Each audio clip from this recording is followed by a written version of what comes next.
vaccinated because I'm eligible, and got it up at Arlington Airport. So I live in Bothell, and so I went up to a drive-through. It was very well organized and kind of got right through, but I feel good for having gotten them both. It was a little tricky there for a while. I wasn't sure where I was going to get an appointment, and it finally all kind of fell together. So let's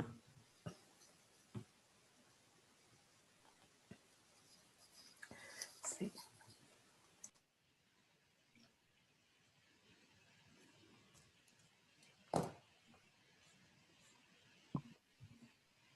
Kevin, could we please let Sergey, could we please elevate Sergey to become a panelist, please? He's on the elevator now. All right, thank you. I have a question. What happened to the ladder truck? I thought we were going to talk about it during the retreat.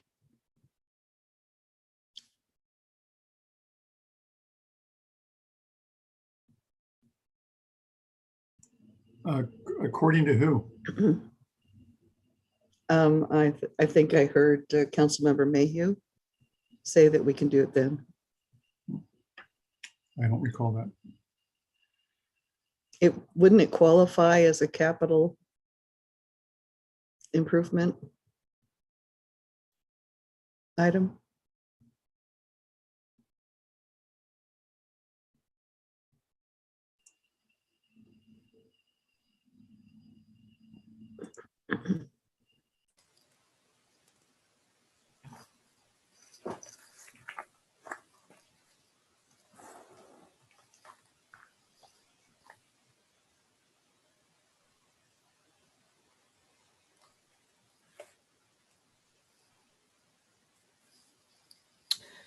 Okay, so we are waiting for, I see 1, 2, 3,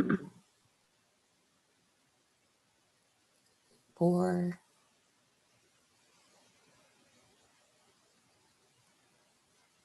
Okay, so we're just waiting for a couple more council folks to show up.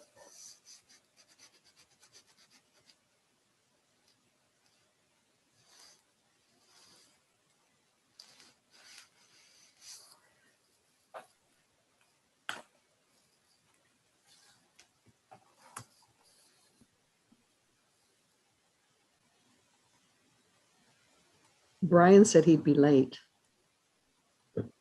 Right, that's true.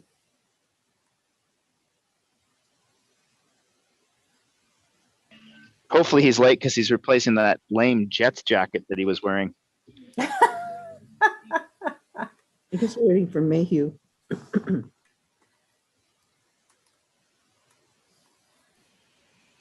As opposed to having a big orange S on your chest.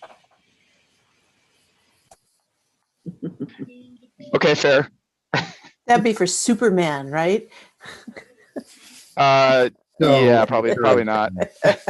I don't think Matt would agree with that. Don't give him any encouragement now.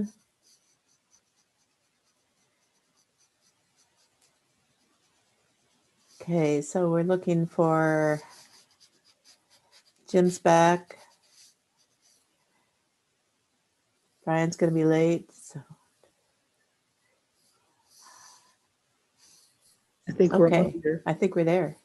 Okay. Are you ready to start? Yes. Okay. So I'm going to share my screen again and tee up the next topic. So the next topic is utility rates, and the again, just by way of background, and in your last episode, where were you with this? There were 2 rate studies conducted by the FCS group in 2020. One was a general utility rate sustainability and equity study, and that had to do with, you know, what is your cost of service, how was that allocated between customer types? And there was also some options for implementation that were discussed. And then you also had a general facilities charge study done to talk to with a discussion about whether how much fees needed to be adjusted to reflect current costs. So everything in a utility is going to be cost based. So, and then in terms of rates, you did approve in December a 5-year utility rate plan with no increase in 2021, and then an average rate of increase of 3.07 per year. You didn't implement any of the recommended shifts in between customer classes, and it's mostly between almost all between commercial and multifamily, and so that's still pending discussion for today, and then also to whether to implement the change to the general facilities charges. So there was 3 options for implementing the utility rates. One was not to make that equity adjustment. Another was to phase it in, and another one was to just implement it. And so one of the things, Sergey from FCS Group is going to come in and give you a little update on that presentation. And so the question for council is going to be, what do you want? How do you want to implement it? Do you want to implement that? How do you want to implement it? And if so, what is the timing? And then also direction on the general facilities charges. So with that, I will turn it over to Sergey. And Sergey, you're with us, right? I am. There you are. Hi. There I am. I'm going to share my screen really quickly. Can everybody see it okay?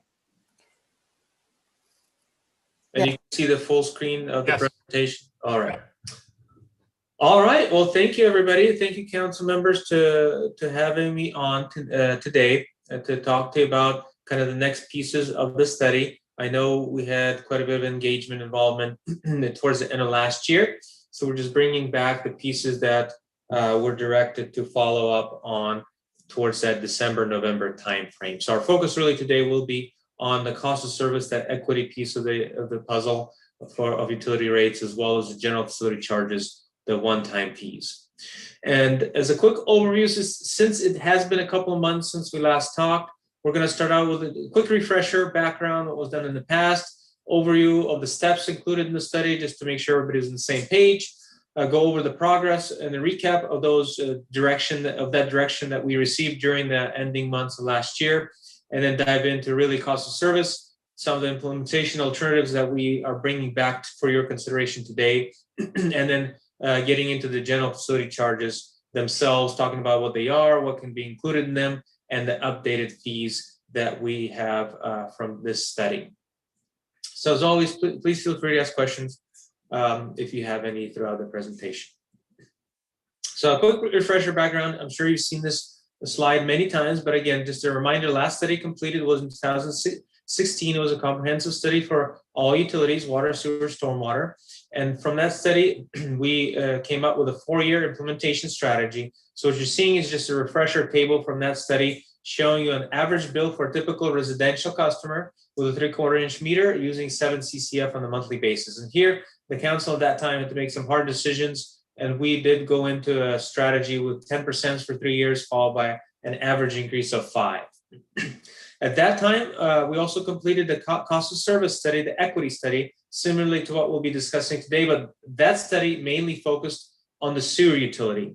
And at that time, there were inequities identified, and we did develop a 5-year strategy to make progress towards cost of service, but not full all the way there. We try to make 25% progress towards cost of service. The reason for that is because we also restructured the sewer rates into strength-based rates with higher strength have customers paying more. And to avoid double stacking impacts onto those customers, we wanted to make the transition slightly more gradual, avoiding significantly increasing their rates for them. Also, as part of the 2016 study, we established the general facility charges, the concept, and then adopted some preliminary fees at that time. Utilities. Can I ask a question? Uh-huh. Can you explain better what strength-based rates means? Sure. Yeah, strength-based rates just look at the type of effluent each specific non-residential customer is contributing to the system. Our treatment plant processes different contaminants, and it costs the utility a different amount of money to process those different contaminants. So if a utility, and an example, a restaurant with heavy grease grease coming out from the restaurant, or a brewery with a big just contamination going into the sewer system, it will cost the utility more money to process it. They'll have to upgrade the plant from a construction capital basis as well. So this rate structure just assessed a higher fee for the customers who would have higher concentrated waste. But we already had that distinction before, but we're levying it different now, or? No, this is a review of the 16 study. This is what was done in 2016, and that's the year Okay. that this was established. All right. Thank you. Sure. So this slide, just a refresher of the study that we performed. A typical cost of service study consists of 3 key technical steps. Step 1 really looks at defining the overall needs and usually is referred to as a revenue requirement. Here, what we're really trying to accomplish is to identify the overall needs of each individual utility. The key is that we're doing it on a standalone basis, meaning that each utility is responsible for meeting its own obligations, and we're doing it on a multi-year basis, implying that we want to make sure that each utility, even if they might be okay today, they're not going to fall off the cliff in a couple of years where there might be some large capital costs coming in. So really the first step focuses on making sure each utility is sustainable, doesn't really look into which class of service within each utility is generating what revenue and are they paying their equitable share of costs. Step 2 dives a little bit deeper, and this is where we're really trying to get into equity. So now that we know the pie of the costs in step 1, how do we slice that pie up into pieces and allocate them appropriately to each customer class of service? So this is a step where we focus on equity between classes, and it'll be really our focus of the decision input that we'll need from you today. And finally, step 3, rate design, gets into the development of the actual fixed and variable charges that you're assessing to your customers, kind of the final communication tool that they'll see on their bills. Excuse me. So as a recap of what we have done to date, we started the study in June of last year. We were working with staff to develop the analysis and presented preliminary findings around October to both the Public Works Committee and the Finance and Administration Committee on the 20th. We followed up with an additional meeting on the 22nd, at which point we received some preliminary recommendation and direction to bring back to the full council, which we did on the 26th, at which pretty much went with the committee's recommendation with one modification where the council wanted to defer any rate action in 2021 and resume rate action starting in 2022. So on the table below, you'll find the summary of the recommendations. This again represents an average bill for a typical residential customer using 7 CCF on a monthly basis with a 3/4 inch meter. And here you can see the average increase was about 3.1% per year. We also presented the preliminary cost of service findings first to the Finance Administration Committee on November 17th, and then to the full council on 23rd, at which point we identified that there were some interclass equity issues present for both utilities. So you'll see 2 tables on this slide. The upper table summarizes the results for the water utility, and the lower table summarizes the results for the sewer utility. You can see that, and first of all, just the way we interpret the results is that here within the cost of service realm, if the class specific result is within 5% plus or minus of the average result, we can consider that class to be within the range of reasonableness of cost of service. So looking at the water table, the residential class is within 1% of the average of 0. So they're at -1. So they're within that 5% range of reasonableness. While multifamily and the retail irrigation and slightly on the commercial side, they're outside of that 5% band. So we can see that there are interclass issues that are occurring, and some classes can go up to get to cost of service. Some classes will need to go down to get to cost of service. So if a number is negative, the class needs to go down. They're paying more than their equitable share of costs. If the number is positive, the class needs to go up and be adjusted up because they're not paying quite their equitable share of costs. And you can kind of see similar trends we're finding on the sewer utility. So those were the preliminary findings that we showed you last November. So really, our focus today is to revisit those findings from the cost of service and talk to you about some of the ways that we can help address, or some of the options that you have at your disposal to address those findings.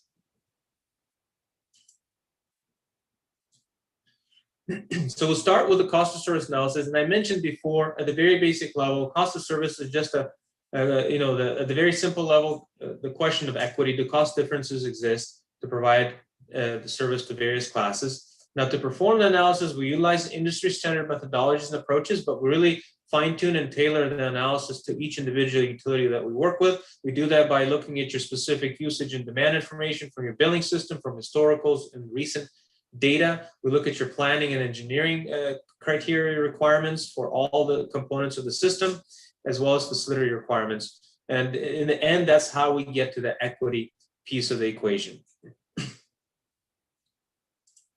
Oops. So on this slide, you'll find a summary. And again, these are identical to the background slide tables that you saw. Here, just going through each one individually, on the water side, we found that residential is within cost of service. We're doing well in that class. It's super close to the 0% overall average. The multifamily class is quite a bit off. It's about 43%, and it indicating is it's paying more above its cost share, while the retail irrigation is quite a bit off on the opposite end of the spectrum, with the commercial class being really close to that 5% range of reasonableness, but being outside of that 5%. On the sewer side, residential multifamily classes are above, paying more than their equitable share costs, and can go down. The low commercial is right within that range of reasonableness, almost right on. And the commercial high, as we saw during the last study, they need to go up, specifically based on that change to that high-low distinction for strength-based rates. Now, we did, noticing the previous study, because we did implement cost-based rate adjustments for this utility, we did make up some progress, but as we talked about, we were only targeting 25% of cost of service. So again, we were not expecting to make full progress from the last study. So really the question is, how do we get there, or do we want to get there? So we've brought back to your attention 3 alternatives of implementation of the cost of service study. The first one is what we call an across-the-board adjustment, meaning you do nothing in terms of cost of service. No cost of service is implemented. You keep it business as usual. You ignore the findings and continue into the future with the current makeup of cost allocation, which would leave the class-based utility rates at the approved levels from December 2020, and they would just simply increase with the overall average increases for each utility. So that is one option that you can take. The opposite end of the decision could be you can go 100% cost service starting 2022. So that could mean potentially some significant changes up or down, increases or decreases, depending on the class that you're looking at. So full implementation starting year 1. And the third option that we brought back for your consideration is a gradual phase-in. This one will really focus on addressing the commercial and multifamily differences and inequities. It would try to gradually phase in cost of service over time. Really, again, accomplishing about 40% progress towards cost of service by 2026 for non-residential customers. So again, we want to, again, balance affordability, impacts, and making progress gradually without having a significant impact all up front, like an option or alternative 2 would make.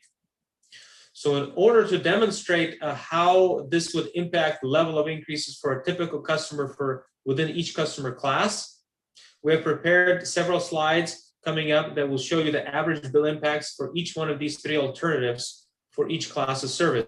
Focusing on the major classes of service, because not everybody has an irrigation or reclaim account. That's very sparse. We will not be showing you those average bills in those slides. So to put a little bit more perspective on that third phase-in alternative, alternative 3, just to give you some more background, what went into this approach. or alternative. On the residential side, because they're so close to the average increase, we're just leaving them at the overall average. So the 3.07%, 3.1% will be the same for the phase-in option. No progress towards cost of service because they're on the water side, at least they're pretty much there. On the multifamily class side, because in both water and sewer, they needed to decrease, we're actually gonna do it gradually by setting them at 0, which means that they're gonna eventually grow into their overall cost-based rate. Because we do have overall increases in every one of our future years projected, by leaving them at 0, eventually they will grow into their appropriate rate level. So this allows us to be gradual without having significant deviations up and down for any specific class of service. And on the commercial side, it basically offsets any revenues we're losing or not collecting from the multifamily class that need to be collected, will be collected through the commercial class. That again will allow this class to make very gradual progress towards cost of service. That, as we saw in the prior slide, will get to approximately 40% progress over that 5-year period or so. So we'll start the comparisons of these alternatives with the residential class. The first table you're looking at the top shows you the average residential bill for all 3 utilities, water, sewer, stormwater, for the across the board alternative. And this is exactly the same percentage that you saw in October, November time period at 3.07%, because we have historically always focused on the residential class.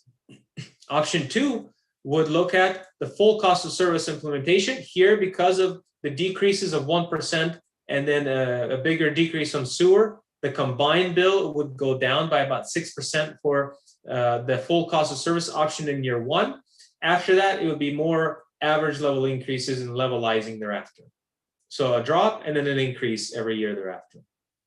And option 3, because this class was fairly close to the average, especially on 2 or 3 utilities, we're just keeping it at the phase-in alternative tied to the across the board. So again, 3.07's what you saw in October.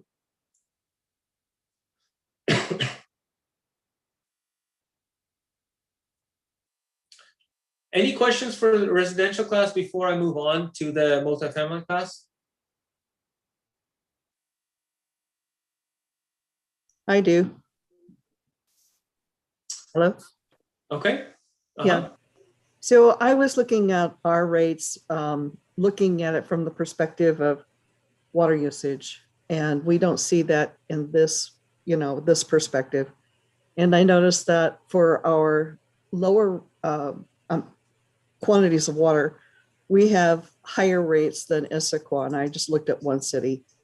But then as you look at the higher usage rates, we don't charge nearly as much as what Issaquah charges. And we only have 3 blocks as far as water usage, whereas they have 5. Did you look at that perspective on this at all? So that piece of the analysis is rate design, and each utility will have their own unique rates. Every utility is size different and have different requirements. In terms of block sizes and block amounts, to be honest, as pure policy decisions. Again, I have not worked with the city of Issaquah personally, so I'm not sure why they have 5. I can tell you that historically, in around the late 2000s, conservation was a much bigger issue throughout the region. There was a lot of more shortages and water constraints at that time, and a lot of utilities moved towards either instituting conservation type structures, 2 to 3 to 5 blocks, with 5 being on the high end.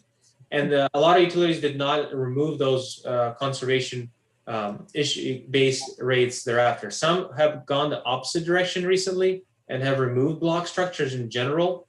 Others just have more common is if you do have one, you would typically have about a 3-tier structure. Really, there's not really a cost basis behind it, so it becomes more of a policy call and a policy decision to institute that many blocks. I noticed it also in the multifamily, and I don't know whether you consider that residential or not, but for multifamily, there is one charge that shows up on our charge sheet, and I don't understand how it's used for each unit, residential unit or apartments. And I wanted to get an understanding, and it's something that's not charged in Issaquah. And I'm just wondering, I think it's like $30 per apartment. Yeah, I think we want to make sure for the city of Snoqualmie, you do have a charge per unit. I think it is $30, and if I'm looking at it, about $30 per unit. I believe they are assessed on a unit basis, not on a meter size basis. It varies throughout the industry. Some utilities charge it based on meter size. Some utilities charge the rates per unit. As long as the differential is assessed appropriately and has a substantial enough of a differential, there's usually it's not a big enough difference of which approach you go with. It's just calibrating and balancing that differential account fee versus a per unit fee.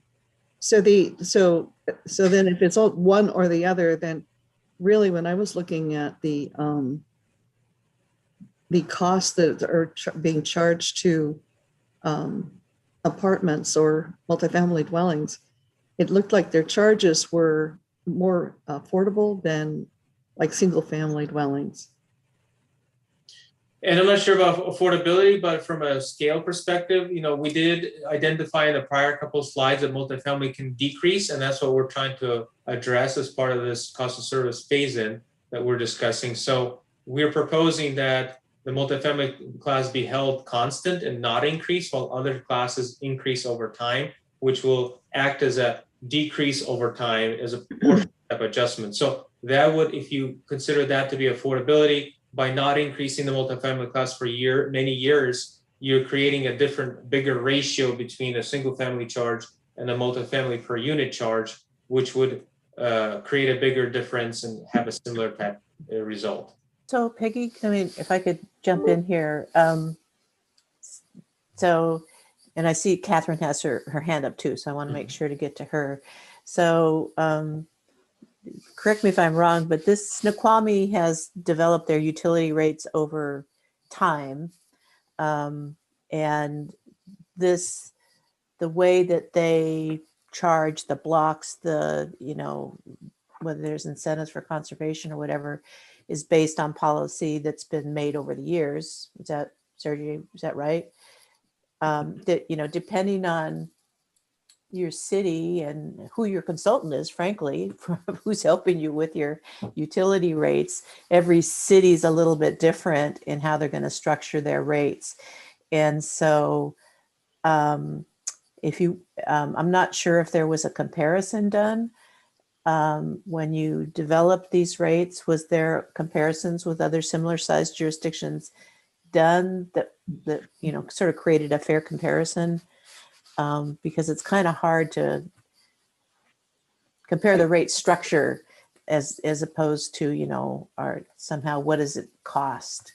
Yeah, I think the one thing that I kind of question is we've got an assumption of 3/4 inch meter and 7 CCF.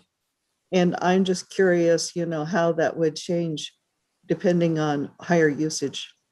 That's a fairly low usage.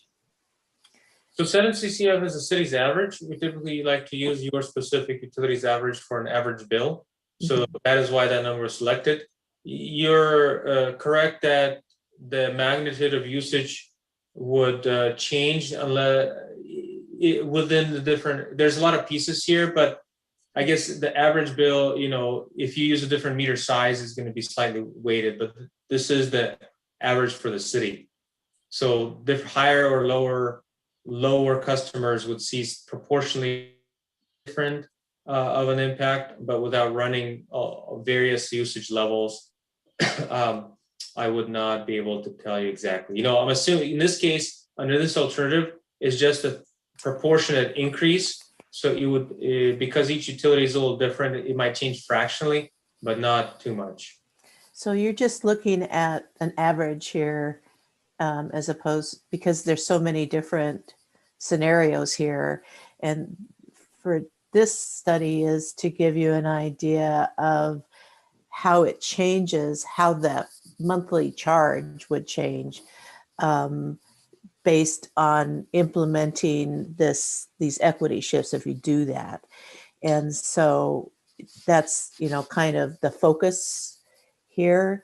Yeah, is so- my understanding. Yeah, the focus is just the equity today. The rate design, how much goes into fixed and variable we can come back to that. I believe we asked that question to the full council last time around, and I don't believe there was a significant interest to make significant changes, but if the full council wants to investigate alternative structures, we can discuss that as well. Okay, so I'm just trying to refocus on today's Yes.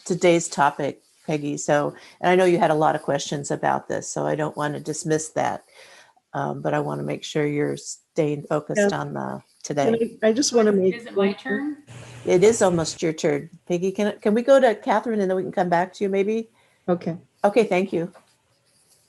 Catherine. So Sergey, can you explain again this slide? And the last one is the phase in, but yet it's the same percentage increase as no cost adjustment. Right. So this basically, as we talked about, because the residential class was pretty much the average last time around, they're really close to average on water. We're just saying they're going to go with the average increases. So our phase in the proposal is the same as across the board. There's two options that we're proposing to address. Either keep it with the average increases or full cost of service. We're just showing you a third table because each of the following slides have three alternatives. We're just, in this case, aligning the phase in exactly the same as across the board. So this is water only? It's water only? I'm sorry. Sergey, if I could clarify, internal conversations that we had with staff and the mayor pro tem, our thinking was it would be too harsh of a shift in our cost increase in other classes on residential, for example, to make adjustments to residential as well. We felt that if the residential had little changes more than the kind of the status quo, it wouldn't be very impactful, and we could more aggressively move on creating equity for the multifamily or other user groups. So that was part of the variable too, to sort of keep this status quo. So this particular thing is just the residential. Do you have, following this, do you have multifamily and commercial similar tables? Yes. Okay, so let's go with, Catherine, does that answer your question? Well, so are you saying this is water only, or does this include sewer? This is all three utilities, water, It's all three, water. but just residential. So. Okay, and sewer is? Sewer is embedded, yeah, it's just embedded within that. So this is the total bill that you would get. This is combined utilities. Combined utility, this is, and in doing these equity shifts, this is how it affects the bottom line, I guess, for people as they pay their bill every month. Does that make sense? Well, I understand that. So with the sewer then, that we're overpaying it by 17%. So we're stating that we will continue to, I guess we'll eat that so that other multifamily can be adjusted. Correct. Yeah. In other words, residential will continue to pay a little bit more of what would be the true cost of servicing residential. But the benefit of doing that for the time being or the foreseeable future would be that we can more aggressively phase in more equity in multifamily or other areas. Okay, so before we come back to Peggy, Jim, you have your hand up? Yeah, I was just going to say, you guys are asking exactly the same question. So in my role, kind of as they were putting this together, I tried to think of the questions you guys would likely ask, and you're asking exactly the questions I anticipated. So that's, I'm feeling great about that. But here's my recommendation. The whole presentation has been developed knowing that you would probably ask these questions. So my recommendation is let him get through all of it. And I think you'll more readily be able to see how these things interact, because you're asking all the questions I asked too and that I thought you would ask. But if you let Sergey get to the end and then double back to where you had questions, I think that'll work better for you. So that's my advice. I thought the same. Thank you, Jim. Okay, does that work? Can we do that? Everybody okay with that as well as I can see you right now? Okay, so Sergey, why don't you go ahead and go, and we will come back to you, Peggy. I see you there. Sergey, why don't you go ahead with your presentation? Sure. Yeah, and I'll definitely circle back once I go through the other classes. So the next class we'll talk about is multifamily class. Here, we're trying to keep the same approach, show the same three alternatives through the same three tables, but really focusing on an average customer for the multifamily class. Now, again, because there could be so much data, we did select the average class. This class is a little bit more diverse. There could be low multifamily units, or could be accounts with high multifamily units. So so you're aware. Looking at the average bill, as you can see, is much larger than residential, about combined dollars. Here, the across the board percentage for this class would be fractionally different from residential. So instead of being 3.07, it is 3.13. And again, the reason for that is because we're mixing all three utilities into this one average bill. So depending on what portion of the bill is water versus sewer versus stormwater, the percentages are going to be slightly different. So if we're going to go to a full cost of service in the middle table, you'll see that this class will see a combined average decrease of about 23.74%. After that, once the cost of service change has occurred, we would follow on with average increases for this combined class, which would be about 3.2% or so per year. The alternative option is to hold the water and sewer utilities flat at 0%, and stormwater would increase at their percent. So here, the phase-in alternative would show approximately 1% increase for a combined multifamily bill. Again, just to remember, this is combined for all three. We would keep the water and sewer at zero, and stormwater would be at the average because there's not really any cost difference to provide stormwater service. So the net difference between the basically across the board and the phase-in is about 2%. So 2% per year plus compounding is the progress that you'll be making towards cost of service under this phase-in strategy. So by keeping the phase-in increases lower than the average increases, you are in effect making progress towards cost of service. So that's multifamily. Next, we move on to commercial, and really for sewer purposes, we're making a distinction that this is commercial low. So similar three tables looking at an average commercial low customer. You can see the definitions of that down below. And here you can see the average bill is about $300. Average increase is about 3.26 or so percent per year. Under full cost of service, this would jump up to about 4.7 in the first year, because this class is actually pretty close to cost of service already in both utilities, and then follow about average 3.3% increases thereafter. The phase-in, because they're so close to cost of service already, would be basically a difference between full cost service and across the board, so slightly higher, about 3.4, 3.47, 3.3, down to 3.35% per year. So this class is so close to cost of service that it's going to be either at average or slightly fractionally above average for a typical customer to make progress on this commercial low customer class. And then finally, on the commercial high, again, average customer for the system. There's a variety of customers, but this is for an average. Under the across the board, they'll still be around that 3.3% average. Full cost of service will see a pretty significant jump, mainly due to sewer, 45%, followed by threes thereafter. And then the gradual phase in, they'll be higher than the average, not too higher. So they're still making minor progress towards cost of service. And it's not impacting anybody by that significant jump as high as 45%. So that concludes the cost service. Now we can circle back if you have questions about the other classes or overall. Okay, if I could just add this. So this slide is a great illustration of the point I was trying to make before. We didn't think it prudent to have a 45% increase on our high commercial class. Simply not practical. But if this is one area that had to spend a lot more in order to address the inequities in residential or multifamily, it would have to be a pretty steep hike. So this is by instead of trying to aggressively drop the residential or multifamily, this is an area where by lessening the impact of the high commercial and graduating those increases in more, by not reducing the residential, that could help pay for that equity for multifamily and yet soften the blow to the high commercial. Okay, so Brian, welcome. And once you go ahead, Would you have a question? Well, yeah, Sergey, in the phased-in approach, so what's the time period duration of that phase-in? We're focusing on through 2026, so 2022 through 2026.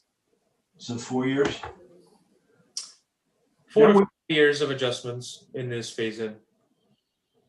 So Sergey, you suggested it would be fully adjusted after 5 years?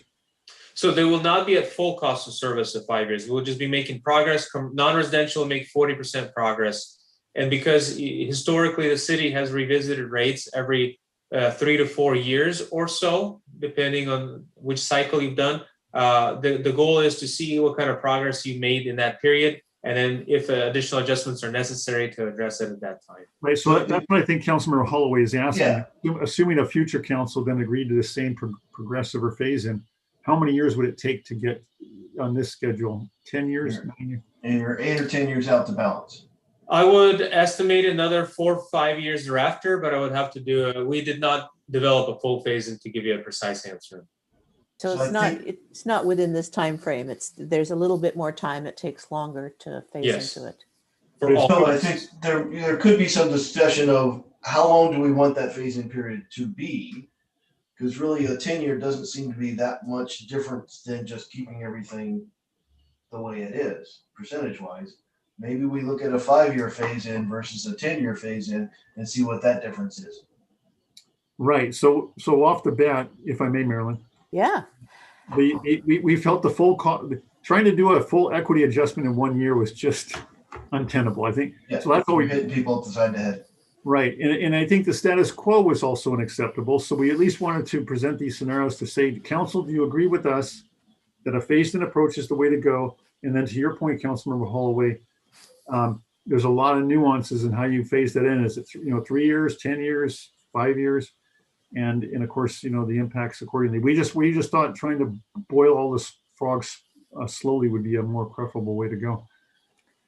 And as much, and some folks that might have an equity issue where you should reduce their rates. I think the Mayor Pro Tem agreed that you're not going to have political fallout or pushback for people going, oh, my rate didn't increase. They're happy. People are happy it didn't increase their rates. So why dig too deep in that if what you're trying to do is really bring, you're definitely going to get blowback if you're suddenly doing 5 or 8% increases for some other class. So. Can I just add a quick point of how we got to this particular phase-in schedule? Okay, So and then we're going to come back to Peggy, who she's been waiting. Yeah, Okay. just so relevant. So the idea was to give you a phase-in option. Of course, to give us a phase-in option was the idea here. And so then the question was, well, over what number of years? Just like you're asking, Brian. And we didn't actually tee it up that. We said, okay, you know what? Probably roughly about 5% is a line where if you're above 5%, you're really hitting people hard. And below that, okay, maybe they can work with. So where did 5% come from? Completely out of thin air. But that's the number. So what he did is these numbers, and correct, if Sergey, if I've done that as a little bit wrong, just correct me. But I think we told you 5%, and I think he then applied the 5% at each, water, sewer. And so you kind of end up with these numbers that you see.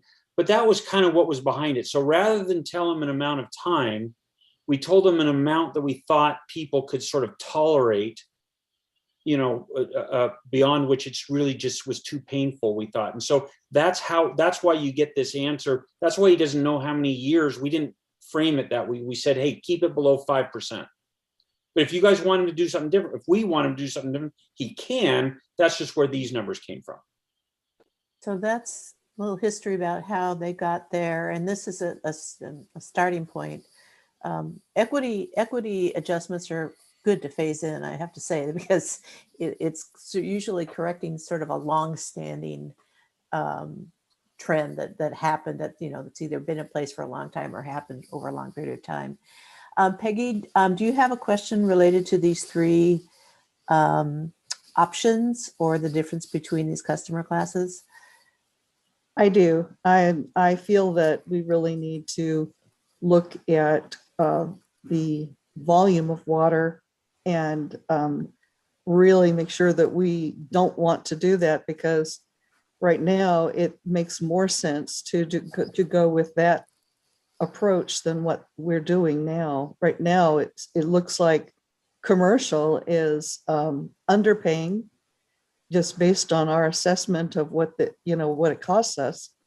And we really don't know how much we're losing in terms of if you compare what we're charging compared to what Issaquah is charging.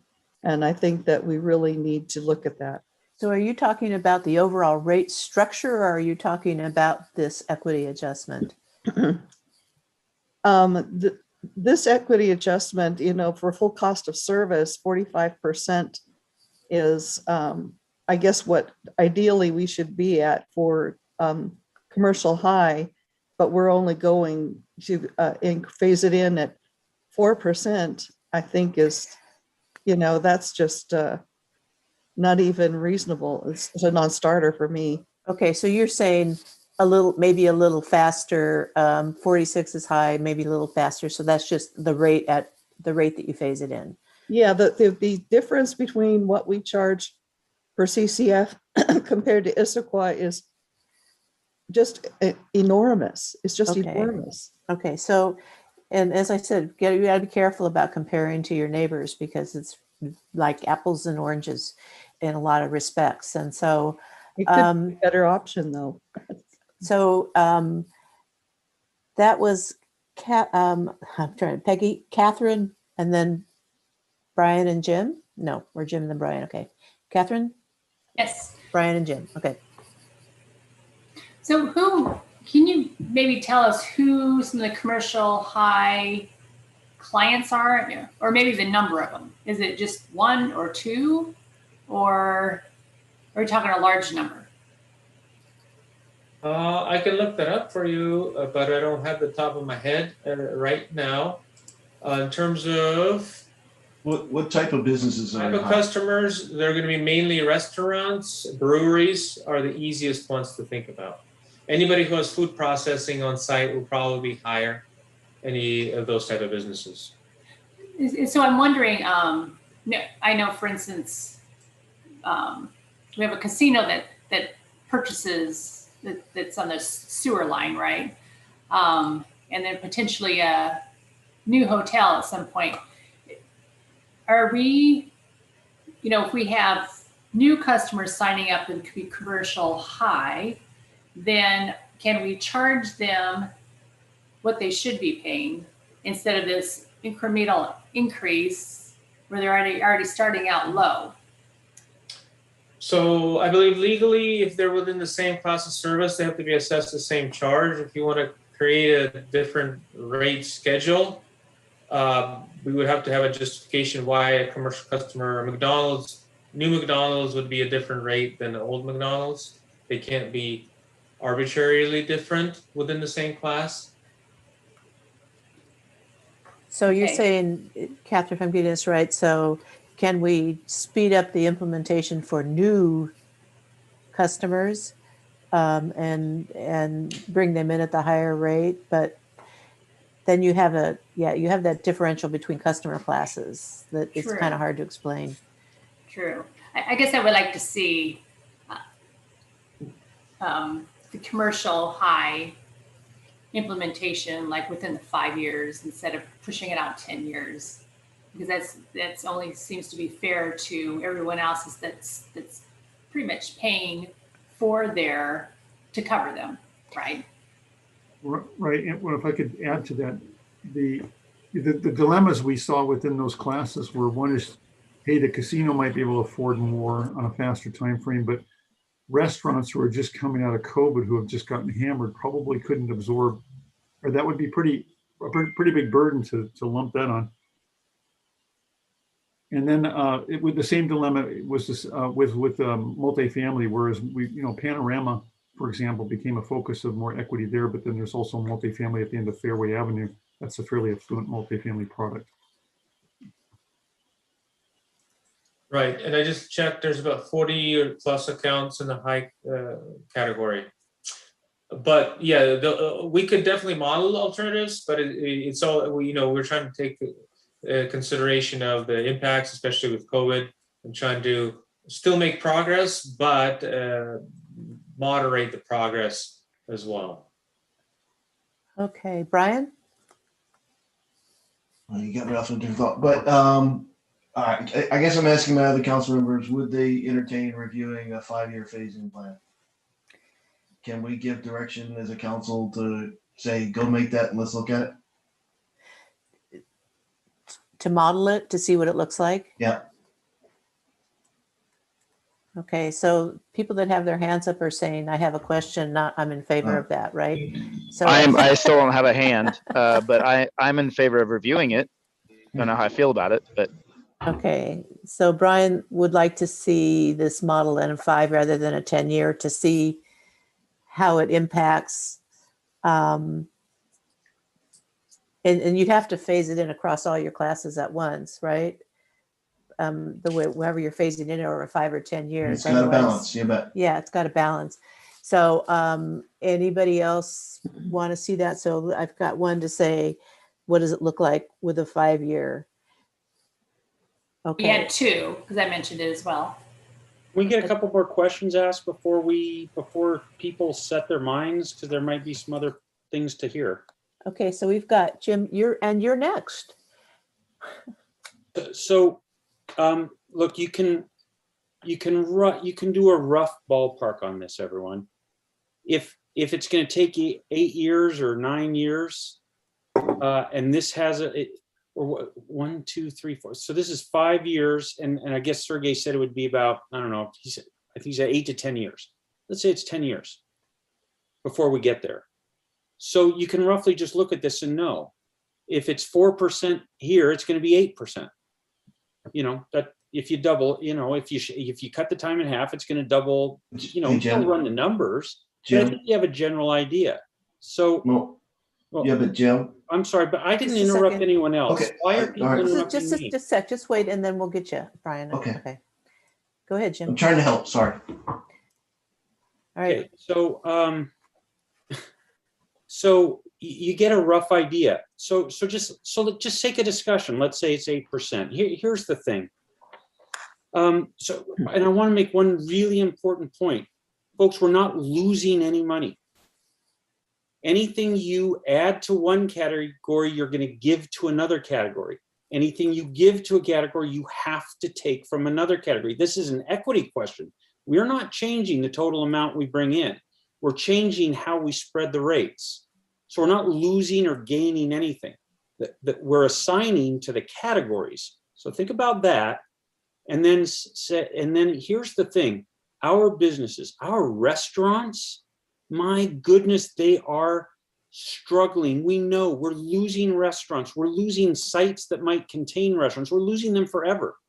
This is changing our city fundamentally. So here's the thing I think we got to think about. Is now the time to start hitting these people with 8% per year increases for the next 5 years? How is that an environment that's going to be helpful? And you can say, well, but your rates are low. They're going to be looking at, how do I increase my restaurant prices? How am I going to recover this kind of cost increase curve that you're putting me on? So here's the big thing, folks. This is huge. Our commercial categories have been way below cost of service always. As long as anyone on this council has been on this council, that's been true. Prior councils, you 2 long-serving council members, you can remind us, but you guys have gradually been moving towards this. You implemented the high-low category on commercial. You've been closing this gap over a period of time. And so I would just say, guys, we can make this choice, really hit commercial hard, and I guess we give the benefit to, I suppose, primarily multifamily, which is great, but we'd be hitting them pretty hard. And so is that really the path we want to be in? I like the idea of, hey, let's get this problem solved in 5 years, but let's think about the human cost, the cost of our businesses. Is that really hitting them with 4% is pretty tough? That's more than their electric bills are going up. That's, so it's, just think that through. Be sure you want to go down that path. I don't think you really do, and then the one last thing I just want to say is, I think it'd be really disappointing if we tried to pick out particular name-specific businesses as a winner or a loser that we're trying to accomplish. let's stick with, apart from whatever the state law requires, is that really what we want to do? So that's what I have to say. Okay, Matt, I think you're next. Thanks, Marilyn. I was just gonna, guess I'm sort of picking and choosing and a la carte which council member I agree with on these things, but so which makes it hard, and it's probably, I want to give some helpful Helpful, that's good. So my personal take is that a 10-year phase in is probably a little too far out. And I respect that we're not raising rates in 2021. We're starting this in 2022. I worry with the doing the full cost of service version and bumping it pretty significantly right away probably isn't the right way to go, just because of all the things that Councilmember Mayhew mentioned. So I'd like to see what options we have to get, to play catch up and how that might impact all of the service, because Jim is right. We're balancing it across all providers. We don't get to increase one. We increase one, we decrease another, and vice versa. We don't get to make up more or create less. So just looking for, I hate to do it because I know that asking for more options is like the death nail for the conversation, because that's really, they did a good job of trying to find it, but I think something less than a 10-year phase in, because if this is 5 years, 5-year phase in is probably just to 2026, or maybe we do a 7-year or 8 years. I'm just trying to look for options to help lessen the blow. We'll just leave it at that.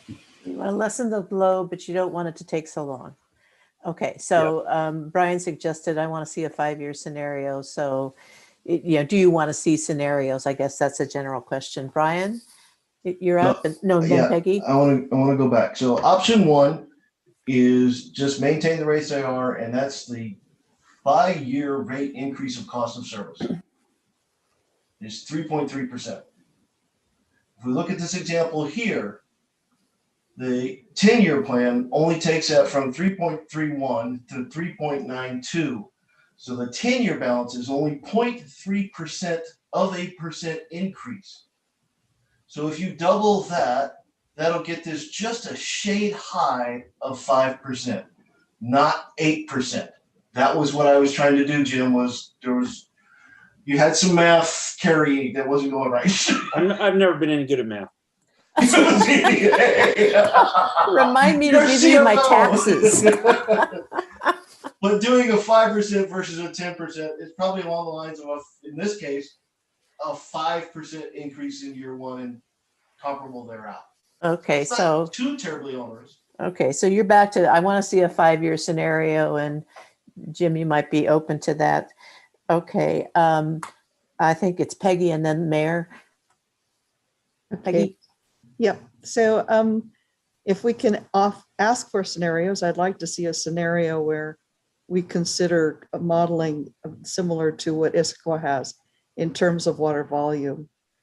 I'm not in favor of escalating or pulling this to 5 years instead of being 10 years. I think that the 3% increase approximately is, something that probably people can process. I know there's a lot of people who are very unhappy with how high our water rates are now. And I would really like to see us look at a different scenario. And as far as COVID and businesses, those higher rates, the higher usages will only impact those people who have a lot of activity. So I think in a way, it kind of works with those that are not as hard hit by COVID as far as business. Okay, so let me ask a question of Sergey here. So with what Peggy's suggesting, is that a change to the underlying rate model in terms of how water is charged generally, or rather than just that equity shift? So what Councilmember Peggy is if I'm understanding it correctly, is asking for is rate design at third step of the analysis. Okay. We're talking about step 2, cost of service. We're just talking about dollars, total dollars, not how to spread those dollars through fixed and variable charges. Okay, I just want to make sure I had that right. Okay, so Mayor? Yeah, first up, Marilyn, I would ask your assistance to, I have a tendency to often let individual council members sort of say, hey, staff or mayor, can we have this and can we have that? And then, you could have 7 different opinions in the council and then we're off chasing 7 Yeah. different things and then coming back and there's still no agreement. So Yeah, there's before no we go- direction yet. Right. So before we go chasing off on those, I'd like to at least hear if there was a majority of 4 or more council members that would concur with Councilmember Holloway or whichever council member to say, hey, let's do this 5. Without remembering scenarios they want to run, is there a majority of council that supports those options? Including this one that Councilmember Shepherd is bringing up. Do you want to spend staff time looking at an Issaquah model? I'm not sure how that would look like, because like you said, it's apples and oranges and that's a lot of complexity. I'm not sure what that would look like. And then lastly, I wanted to see on what I'd like to hear feedback from the council members as Councilmember Mayhew said, you guys are exactly asking all the same questions we flipped around for a couple, 2 or 3 meetings. But I think what you'll arrive at the same place too is that's not been stated outwardly yet, but I'm hearing it underneath all your concerns, and that is where's your temperature at in terms of the maximum percentage increase where you start to cringe? In other words, we could show you a 5-year, 8-year, 7-year, 3-year, but at what point in any one of those scenario results are you going to cringe with any class, commercial, residential, multifamily, or otherwise, and go, oh, I don't. Again, it's a number out of the air, no science to it, but it's just sort of an intuitive where do you think it's going to sort of get a lot of blowback from the community or from certain classes with that percentage? Because I suspect that's going to be hand in hand with your desire to have a proper phase in number of years is going to be your comfort level around the percentage increase. Okay, so I see Drew's hand up and it's not necessarily your turn, but do you have something really helpful and relevant to add here? So, I mean, we could try. I would ask Sergey to go back to slide 11, if you don't mind for a second. Because in essence, what we're dealing with is we're dealing with the number of constraints in the city, or constraints that, in order for us to focus on a particular phase-in approach, we have to focus on the constraints for the most part. So, for example, from what I'm hearing, I'm not hearing a lot about maybe some of the other considerations that we have to take into consideration. So, for example, based on the option that I just heard, that might mean that the multifamily would actually show a decreasing rate annually until that 8-year period. And so that's potentially something that we might want to consider. Are we still cool with setting the residential class setting them to the system averages? If we're not, then that's something that we have to take into consideration when we do actually build out a new alternative for council to consider. So that's all I wanted to offer. Thank you, Mary. Okay, thank you. So back to Jim. Yeah, I was just gonna. I know it's off topic, but I'll just say. Oh no. Well, no, just not It's a okay. new off topic. It's okay. If we put in more classes, that generally that produces, that's a conservation thing. You don't lower the cost for people that don't use much water. The math doesn't work out that way. What happens is you use less water. So yeah, if what we're trying to do is we think we want more water because we want to do a bunch of development and we need more water, I would let's add in some rate classes, but I don't think that's a problem we're trying to solve. But anyway, I think the thing I was just going to bring up is what Drew, Mr. Boutte just mentioned, which is there's a lot of moving parts. I think if we would focus on sort of that maximum percentage as opposed to 5 years, 7 years, because we're just picking numbers out. Say, no, actually it's gonna be painful at 5% total increase or 4, whatever our number is, 8%, then they can kind of, right, they can run the numbers once and back into it. Because folks, we're paying a consultant every time we ask for another model. So, Sergey's like, yeah, give me, you want 20 models? I'll give them to you. So, just keep that in mind. But I think the constraints is the issue. So if we speed that up, now you've created more money in the earlier years. Now, how do you want to, which class do you want to put that to? How's that going to work? Like, it's a pretty complex model to think about. So maybe if we are able to just say, you know what, we want to move faster on commercial up to 5%, and we don't want anyone getting negative rates. So squeeze it however, like in other words, we're gonna have to answer some parameters like that in order for him to know what he wants to do. But if we could express it as sort of some things we're willing to tolerate and some things that we sort of aren't willing to tolerate that, and then say within that, shorten it as much as you can. Maybe that's the best way to go at it. Okay, so what's your pain level, and then build a phase in that meets that acceptable pain level. Okay, so we're up to Bob.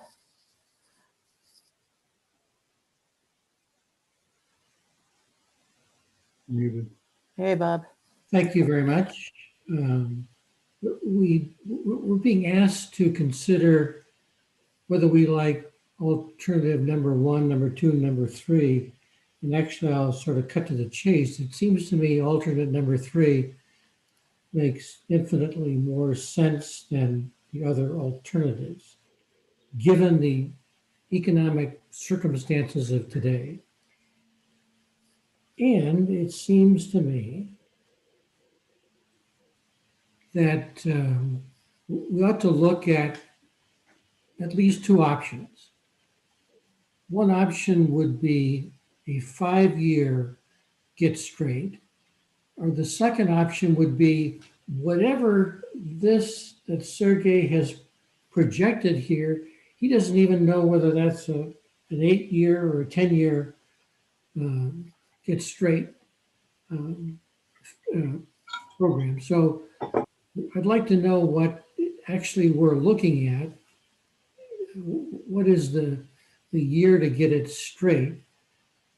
So I'm suggesting looking at 2 options, looking at 2 options. And the third point that I would make is I wouldn't compare us to any other city. I do agree that it's apples and oranges when it comes to what they charge for a particular unit of measure and what their history is. And if we did Issaquah, then there's no reason why we wouldn't do Redmond or any other approach that we might take to choose a city. So let's look at our own situation, and I would like us to look at 2 options. Okay, so whatever this one is, if it's 10 or whatever, and then maybe 5 or something like that. Yeah, right. Okay, so and so then I think we've got Brian next. All right, so I do want to bring one point back though. Right now what we have is we have those individuals in multifamily units who are at a stage in their life where they've chosen to live in a multifamily unit. Either they're in fixed income toward the tail end of their career, or they're just starting their career or somewhere in the middle, but you know those 2 ends. We're having that group of people subsidize the utilities for the businesses and the single family residents. That's kind of why I went back to a 5-year. I don't think that condition we should shorten the time frame on which we get back to equity with that group of people. Okay, so that's why I'm picking 5 years. Okay. If I may, I was doing some quick analysis on the side for the. How much did that cost? Yeah. Trust me, he's got a button that he pushes that says 5 years. Yeah. It's a button, magic button. It's part of the meeting. It's free. So my estimate for a 5-year high commercial implementation would start out at about 10% the first year, 10 average the second year, 9, then 8 and 7. The reason why we don't have I can't give you a blanket statement when do we get to cost service for each, because each class is different. Each class gets to cost service a different year. We're giving you a 40% progression on average for non-residential commercial classes. If you wanted us to identify it, we would have to expand the model, because depending how you identify the parameters, it might be 30 years, it might be 20 years, and we only have created the modeling parameter for 10-year phase-in. So we can do that, but as others have mentioned, it would just require more additional time. So if we can identify the parameters you want us to achieve, if you want to do it within 5 years, I can tell you high classes will see double-digit increases, and multifamily will be decreasing on average 5-ish% depending on, again, I would have to verify that. But folks will have to decrease on one end of the spectrum, other folks will have to increase into the double digits on the other end of the spectrum. But it's not like if it's half as long, you can cut it in half. It's not that simple. Yeah. Yeah, okay. It's not that simple because each Okay. class gets are different depending how what limits you put on. Right. Okay, so we have Peggy and then the mayor and then Brian and then Jim. Okay, they just wanted to answer the question, what's the threshold of how much we can tolerate? And I think right now our rates are very high compared to other cities. And I do think it's valid to compare ourselves to other cities. So I think I'm already where we're at is high, and that's my threshold. So don't change anything? I mean, Yeah, between I think we need to go to a totally different rate. Oh, okay. So I got that. Okay. Okay, so now, Mayor? Yeah, I thought Councilmember Holloway made great points about either those in like a panorama type project or those even in multifamily who are on fixed income seniors. Was a great point. And we were very cognizant that in our conversations internally, Councilmember Holloway, I think our conclusion though was that for those on fixed incomes, to offer them or provide for them a 0% increase going out 8 years annually, which means you're on a fixed income and you get no cost increases in your utilities for 8 years, that would be received pretty well. Versus, as you can imagine, pretty tremendous blowback that would be coming from restaurants and other classifications if their increases were in excess of 10 to 9% per year. And that's why we were asking about where your I know you were not advocating for that percentage, but where your comfort level was in terms of maximum increases. Okay, Jim? Yeah, so I think I forgot the constraint, which is the other thing that's kind of just a mind twister here, which is having some group have their rates go down each year from the last is a very odd sort of notion. And so I think the other constraint I forgot, or maybe it was even the primary constraint that we gave Sergey when we said, hey, come up with an option 3 so that council can get an idea on this, was don't have anyone's rate go below 0. Just so zero out those who would get rate increases was, so don't produce something where the rates are going down each year. So that was another significant constraint here. So I think, as you just heard, to get there in 5 years, so it sounds like it's gonna be roughly, double-digit percentages over the 5 years for commercial high. Meanwhile, we're gradually sort of taking down another class. It just sounds so sort of odd to me, but mostly I just think that will just be crushing to our businesses. So, I imagine it was very frustrating for the council last time when they only made a partial move on the commercial. My thought is, let's make a decision and go. I don't think any of us are for 13% or double digit, but maybe I'm wrong. But so let's just go with this. We'll make progress, and we'll, most importantly, we'll hold multifamilies flat. And maybe that's the best we can do for now, or the most sensible we can do for now. But I'll shut up. Okay. Then we've got Peggy. Did you hand is still up, or is this a new question? Brian was up first. Brian? No, Okay, Brian. Peggy had her hand up, but she took it down. Okay, thank you. So yeah, Jim, having seen 13%, I'm taken back. But can I restate what you said, as in, let's have no negative decreases in rates. So keep it at 0 if it were to go negative. And maybe nothing more than 8%, and drive it to equity as quick as possible.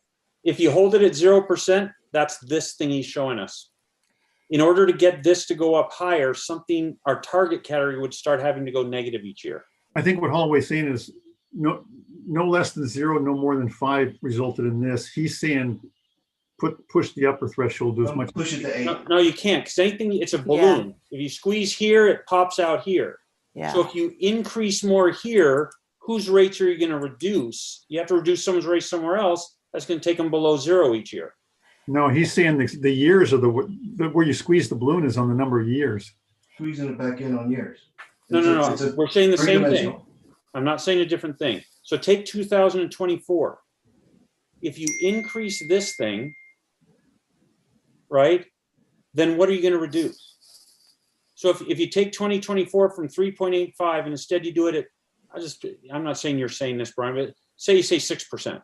Okay, so now you got some dollars. You're going to put it to multifamily in 2024. So in 2024, their rate will go below, it'll be negative. Right. So if you're first, So I think this fits the criteria you already said, Brian. I think that's actually they actually kind of squeeze a pretty sensible thing that I think fits what you're trying to get to.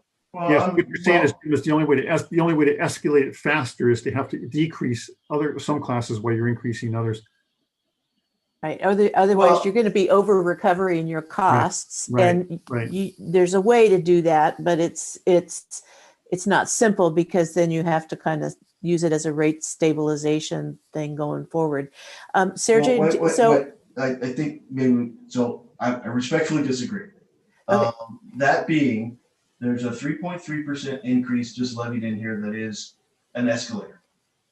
Okay, that's available to not charge to multifamily to help try to balance that out, and then you can move that 3% increase that would have been multifamily to one of the other ones which are not paying their full share at this stage.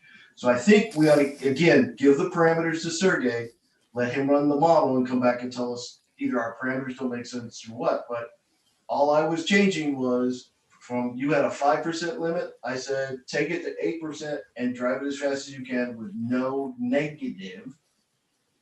Yeah. So have Sergey show you what you just asked, Brian. So- or just let's see if that's possible. Sergey? Or Sergey, maybe what he's saying is that on water and sewer, you're keeping multifamily zero, but not on the storm. That was like 1%. So maybe what Holloway is saying is, decrease the rates enough in a combined water and sewer to where it nets out the combined to zero, and then whatever. That's what he's saying. So I'm going to check in with Sergey and see, Check with Sergey. that make sense? Does that make sense? And can you do that? And are you going to be able to follow the breadcrumbs backwards? So when you get down the stormwater, we cannot, everybody gets the same stormwater increase, so we can't really, there's no justification to parse it differently by class. So the levers that we're pulling are on water and sewer. No, he didn't say that, Sergey.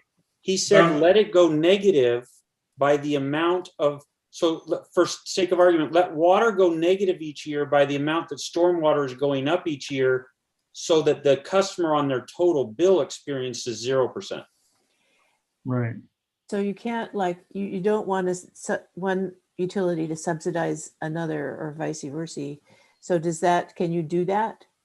It wouldn't be technically subsidizing because you're doing it within the utility, but you would like to see the average multifamily bill be zero total. So instead of showing here zero increase total. Right. Zero increase total. So here we're showing 1% because of stormwater. So you're saying offset, so do have negative increases for water and sewer. So the total average bill, now individual bills may vary, but the average bill would be zero. And that would open up capacity for higher rate implementation for commercial high. So you sewer side and water side. And you would compress the timeline potentially for implementing it. Is that right? That is correct. Okay. That would compress it. I don't know how much. Right. Yeah, So it may not be as fast as 5 you can, years, but maintain it may below be 8%. something shorter. So I like this. Wait, what did Brian say there? As fast as you can, but below 8%. Right. So Brian, on this approach, he's saying you won't necessarily get 5 years, but it will be faster than this. That satisfies you? Right.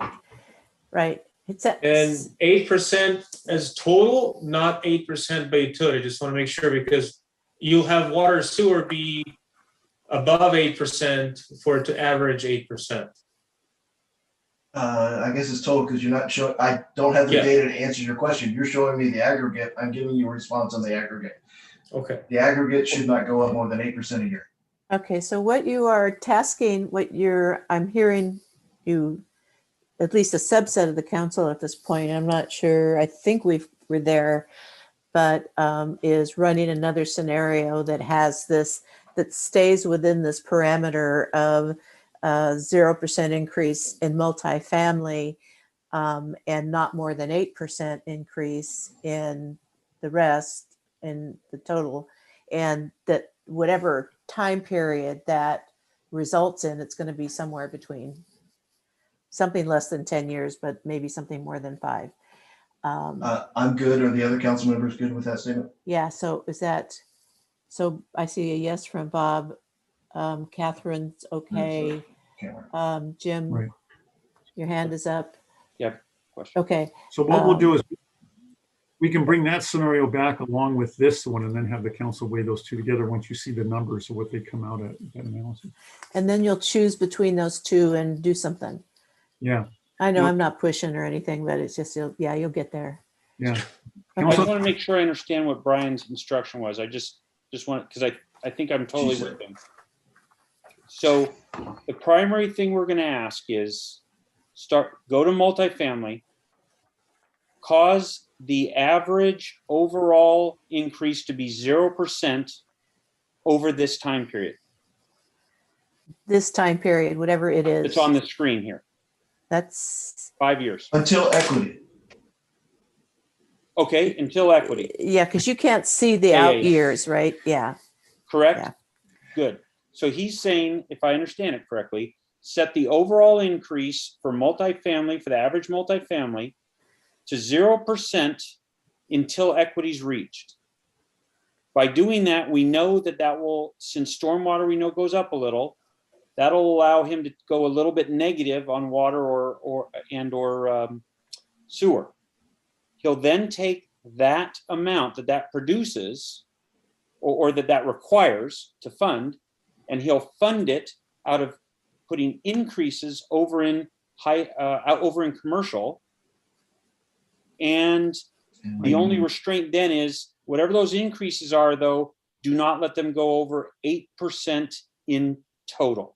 Did I say that correctly? Okay. Sergey, does that make sense to you? And if they do go over 8%, then you're going to have to go back and not be at 0%. But that's just an additional parameter there. But can we go to the single family residential slide? Yeah, I was going to comment that It's not only commercial. Right. Residential would have to start coming down for equity, which means you're going to add a lot more costs on a high. Can you go to that slide? Sure, 1 second. I was having some internet issues. Can everybody hear me okay? Oh, boy, Yeah. you might have answered my question. I didn't even hear it. Okay. Sorry about that. Which slide would you like me to go to? Residential single family? Yes. So I apologize if I cut out. I was experiencing some technical. So that's a negative, Matt. So it doesn't do what you said. So this is purely between, you're trying to fix multifamily and offset it. Or are you saying? No, I'm saying you would make the problem even more challenging if you wanted to do immediate or more faster equity for residential. Right. So I think all he's asking is let's fix multifamily where we all really want to do as much as we can. Right. So let's do what Holloway said, which is get that to 0, offset it, for the average in total, offset it to commercial, but just with the restraint that as long as commercial doesn't go above 8%. If it does, then actually you'll have to put We'll have to do something multifamily. Yeah. Yep. Okay. So what you want is to have Sergey do another thing. You want to limit the impact on multifamily but not make the impact on commercial too much. And so with those general policy parameters, they're going to have to probably fiddle with it and see how that ends up, because you're right, it's a balloon. You squeeze one side and another side goes out, just to see if he can't achieve those two policy directions. But Jim, do you, I guess I interpret that the residential will be on option 1? I think we're gonna leave residential alone, because if you add residential, you're gonna get a heck of a lot of moving parts. He won't know how to prioritize which moving part. Do you have to move residential in this Well, model? you gotta state something on residential. It's part of the balloon. Sergey? So residential can stay at the 3.07 average. Yeah, that's what I'm saying. Okay. All right. And then we'll choose when he comes back between this choice 3 we got here and the new model, and we'll just make a choice. Okay. And that will come back to you in maybe a regular council meeting, or who does it come back to? Does it come back to FNA or something? Mayor, who What does do you that come all back think? to? I think it can go back to all of us. We're all making this decision, so we're kind of teed up. We don't need a committee to help us, do we? Okay, so Jim, you have your hand up, but is your question answered? Okay, and then Drew, do you have something to add here? Yeah, I just wanted to thank Sergey for the additional work he would likely be doing. And just to point out, this is indeed a complex exercise for him. For example, commercial low and commercial high, or our commercial classes, or their classes in essence that we determined for the sewer. But those two classes that would be for the sewer, we actually combine those into one classes for the water. So he's got a lot of different moving parts between water and sewer to figure out that goes along with this. And that's why he makes the big bucks, right? He is good with numbers, unlike me. Right, but and I think Sergey's saying, yes, I can work with those parameters and see what I can do, and it may not come exactly right, but he'll get as close as he can to those policy parameters, right? I will do my best. Okay, and if it doesn't Yeah. come out exactly right, then he's going to give you something as close as possible that achieves those principles. Peggy? Yes, I just wanted to confirm, I think I understand, but just to double check. So you're saying that you're going to leave residential alone and you're only going to be looking at multifamily and commercial, correct? That's correct. I'll probably have to tweak the irrigation classes because they're part of the equation a little bit, but my main focus will be the difference between multifamily and commercial classes. Okay, thanks. Okay, so then we have, it looks like the mayor and then Bob. Mine is quick. I just wanted to give a nod to past council members, Jeans and Holloway, for the work. I think it's worth noting that due to their work on rates in the past, they did make significant gains or gain ground on creating more equity between a commercial and residential rates. So it's not like that's been entirely ignored. Okay, Bob. Well, Bob, you're muted. When Sergey goes through this exercise of trying to implement the directions that we have gotten to him, he may come up against certain catch-22s, and I would hope that he would talk to Jim and the FNA committee before he goes to a final point of giving us two options. I mean, there's got to be some give and take with respect to reasonableness, and perhaps bouncing that off of us at least once more before it comes to the full council would make sense. Okay, so back to FNA before council. Is everybody okay with that? Jim says yes. All right. Okay. Okay. With that, Sergey, don't go anywhere because you're up Let me next. just jump in real quick. I would like to think that would come to Parks and Public Works as well. I know this is sort of a gray area, but Somebody's talking. I can't tell who. It's Sean. it's Sean. Oh, okay. See. Okay. I mean, if no one objects, we're happy to do a quick review with the. No, In let's past send it years- to Parks and Public Works, and I'll find a way to attend that meeting, and maybe Brian can try as well, and we just get it. Let's do that. Good. Sunwall, that's where it should go. That's good. I already go to both. So Parks and Public Works, and then whoever attends, and then back to council.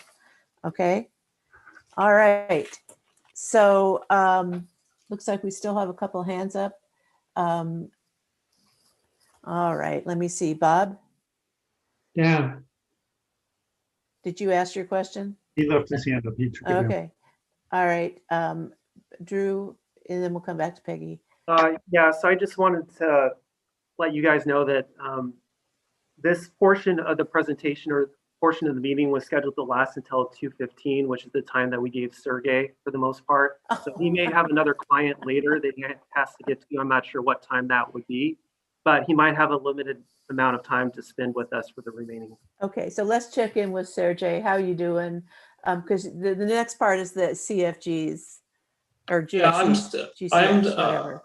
I'm available till 3, maybe a little bit thereafter. I was able to move a couple of meetings around. Okay, so we need to probably move on then. We were scheduled for a break. Peggy, can your question hold for a bit? I think it's quick. Okay, make it quick, and then should we move on to the next presentation so that he can take off? Is that all right? And then do the break after that? Yep. Okay, Peggy, go ahead.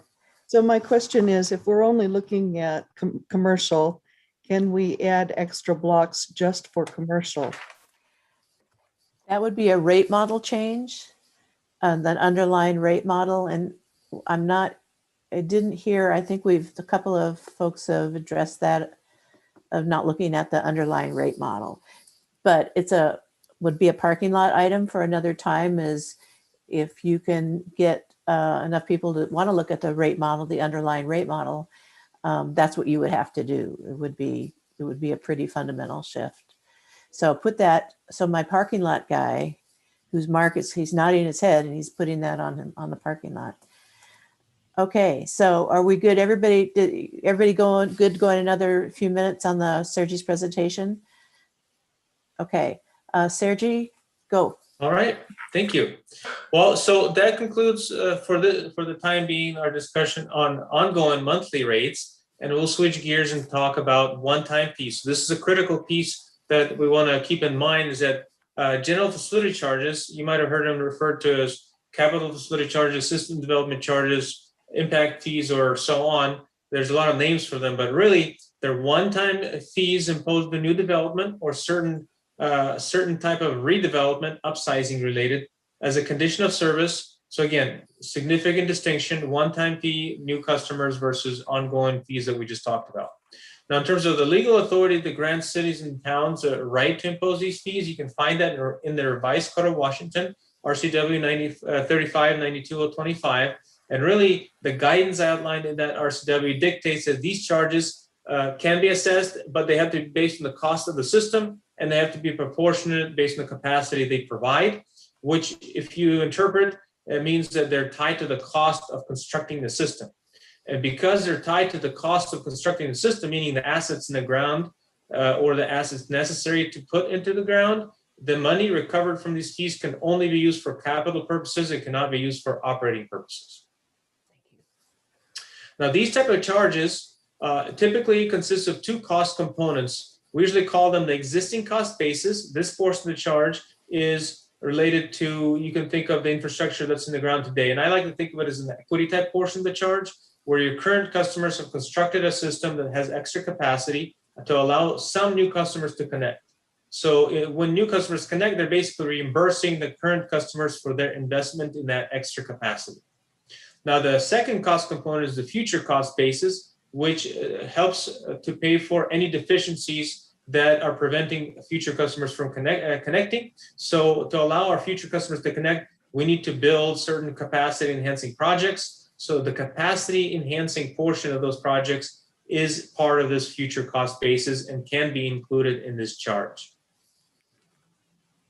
In terms of what actually goes into those costs. So we'll quickly go through the discussion of what's actually recovered through this charge, starting with the existing cost basis. So we start with the total assets, the actual pieces of the system in the ground, the treatment plant, the pipes, the reservoirs, we're talking about the water utility. So current existing assets in the ground in the original cost dollars. We deduct any infrastructure that is currently being paid for through other fees. So a good example would be meters and services. Utilities typically assess a separate charge for meters and services, and that piece of the charge or assets should be deducted. Anything that was contributed or donated or grant funded to the utility or by the utility should be deducted from this cost basis. Again, recognizing the fact that current customers didn't pay for these assets, future customers should be on par and should not be paying for them as well, or at least the capacity portion. We make a deduction for debt principal outstanding. This is to account for the fact that your rates are currently paying for some of these assets through debt service. And unless you can cover the entire debt service through GFCs, you have to avoid double counting, paying for them through GFCs and rates. So deduction is typically made in the cost basis. And finally, in the RCW in the state of Washington, you are allowed to include up to 10 years of interest in the charges themselves as an opportunity cost or avoided cost of borrowing. You can think of it that way, but that is a provision specifically available in the legal code.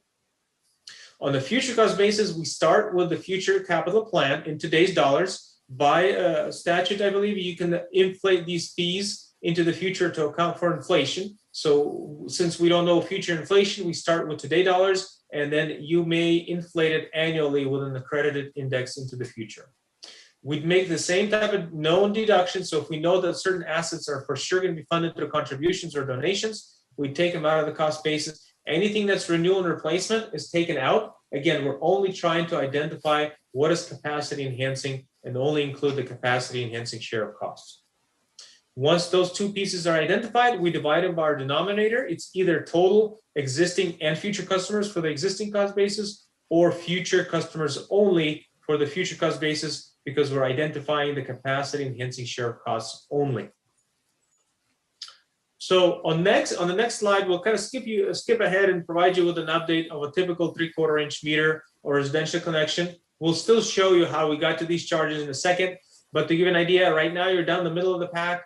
Under the existing column, see the different colors represent the different utilities, and the updated charges would keep you in the same period. Now, these charges especially are apples and oranges, meaning that each system is truly designed differently. Each system has different requirements, topographical nature.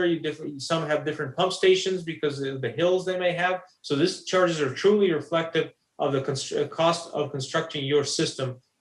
So really, they will vary widely throughout the region. Now, in terms of the numbers behind that chart, here you'll see the graph summarizing the charges. In the middle, you'll see the existing charges. And on the right, you'll see the maximum allowable. The reason I'm calling them maximum allowable is that you can set them up to that level. You may choose by policy to set them below, but we cannot support anything above that level. Now, knowing the fact that if you set them below the maximum allowable level, rates would have to make up the difference of the funding necessary to build these projects. So you'll notice if you look at the water charges, the maximum allowable charge can go up from $7,400 to about $10,500 or so, and that scales with meter size. On the sewer side, we are finding that the current charges are set the updated maximum charges are lower than the current charges. So once this study is finalized, we recommend that the decrease out of all these three charges, the decrease has to be adopted as soon as we have finalized this study process itself. Because again, after we have kind of crossed our T's and dotted our I's, if this is the final charge, we cannot support anything higher. So again, our recommendation would be to decrease it.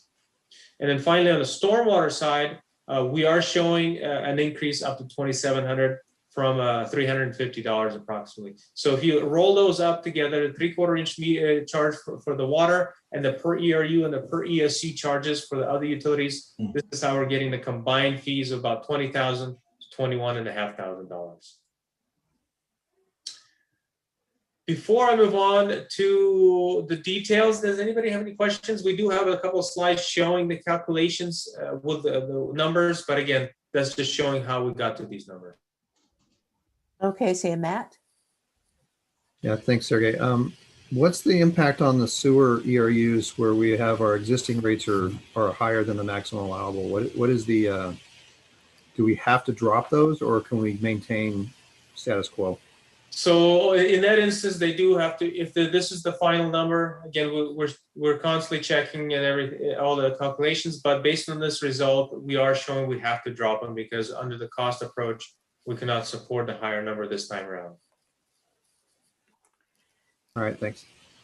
Okay, any other questions before he moves on? Okay. Okay, so the next 3 slides are just more the details, kind of diving a little bit more in the weeds. Here we're showing how we're calculating the water charges. The existing cost basis is a net number, starting with plant, making deductions for meters and services, removing contributions, adding interest, and we're getting to about our plant being $27.5 million that's allocable to the charge. Because your system plan that you're going through right now, you're in the process of finalizing, has identified capacity by function. Just so you're aware, your system provides more than just supply treatment. To get to that water to your faucet, you have to go through many stages of water production and delivery. You have to pump it, you have to treat it, you have to store it, to distribute it, and then you have to put it through the pipes, all sorts of different types of pipes. You also have a fire suppression portion of the system. So each one of those portions of the system has different capacities that were designed to perform. So here we're breaking down the component into components and dividing each component by each capacity. But you can see the existing cost basis on its own, once you roll everything up, is about $2,100, and the future cost basis is about $8,400. And that's how we're getting to the updated charge of $10,500. As I mentioned, maximum allowable charges, because they're in today's dollars, you are allowed to inflate it next year with an accredited construction cost inflation index. An example would be engineering news record as one accredited index such as this. On the sewer side, our net cost basis is about $23.5 million. Our existing cost charge is about $3,000. The future cost basis, this is the charge, a portion of the charge that changed quite a bit from last time. It's about, the cost base is about $9 million, and that portion of the charge is about $5,300. So the biggest change occurred from the future cost basis where the decrease occurred. So the total charge is about a little under $8,400. And finally, the stormwater side, the capital plan here, especially due to compliance with NPDES requirements and all the upsizing that we have to do, that is the main cause of the increase of the charge. The future cost basis does have to go up, and that's how we're experiencing the increase. So bringing back the survey, again, same information you saw a couple of slides ago. The makeup of where the fees are collected, which utilities changes slightly. Sewer going down, water going up a little bit, stormwater going up a little bit. But overall, your position within the neighboring utilities is fairly the same. Again, I always caution this is an apples and oranges comparison because you can see some utilities, such as City of Carnation, doesn't even have a charge, yet they're still the highest without a stormwater piece of the charge. So with this piece, the main question direction we need from you is your thoughts on going to the full maximum allowable charge, or phasing those in the differences, or going with anything alternative below the maximum allowable. What are your thoughts on that? Okay, so I see the mayor has a comment before or about this, or before you start into your discussion. Mayor? No, just to point out that the overall increase is about 8% from the current rates, which is a relief to know that Councilmember Holloway is comfortable with at least up to 8% increase. but where that frankly, where that seemed like a steep percent increase, that goes to the point again where I think a best business practice is to always build in incremental increases into the rates and fees, where it seems like a lot since the last time this was adjusted. Or frankly, since the last time we actually created for the first time GFC rates, it represents a little more than a 2% increase per year. So had we been doing those incremental increases, that would have been quite reasonable. But did want to know, and I don't know if Sergey mentioned it, and maybe Brian wants to step in here, or even Jim, in conversations with some of the big ones on the horizon, which is the tribe with the casino and penitential hotel and the mill site with Tom Srove. I'd like to hear from them real quick in terms of conversations there, in terms of what might the reaction be with this proposed increase. Okay, so staff, you want to chime in here jump in before Catherine? Who did you Jim, Brian? you jump in first, and Brian can jump in when he's ready. Yeah, sure. So I talked as your council liaison to the Snoqualmie tribe. I talked to the Snoqualmie tribe's liaison, so I can't speak for their whole tribal council or for the whole tribe. But in the discussions, the main thing I'd share is so first off, this presentation that you're seeing was shared with them. So not the whole presentation, but the impact on GFCs.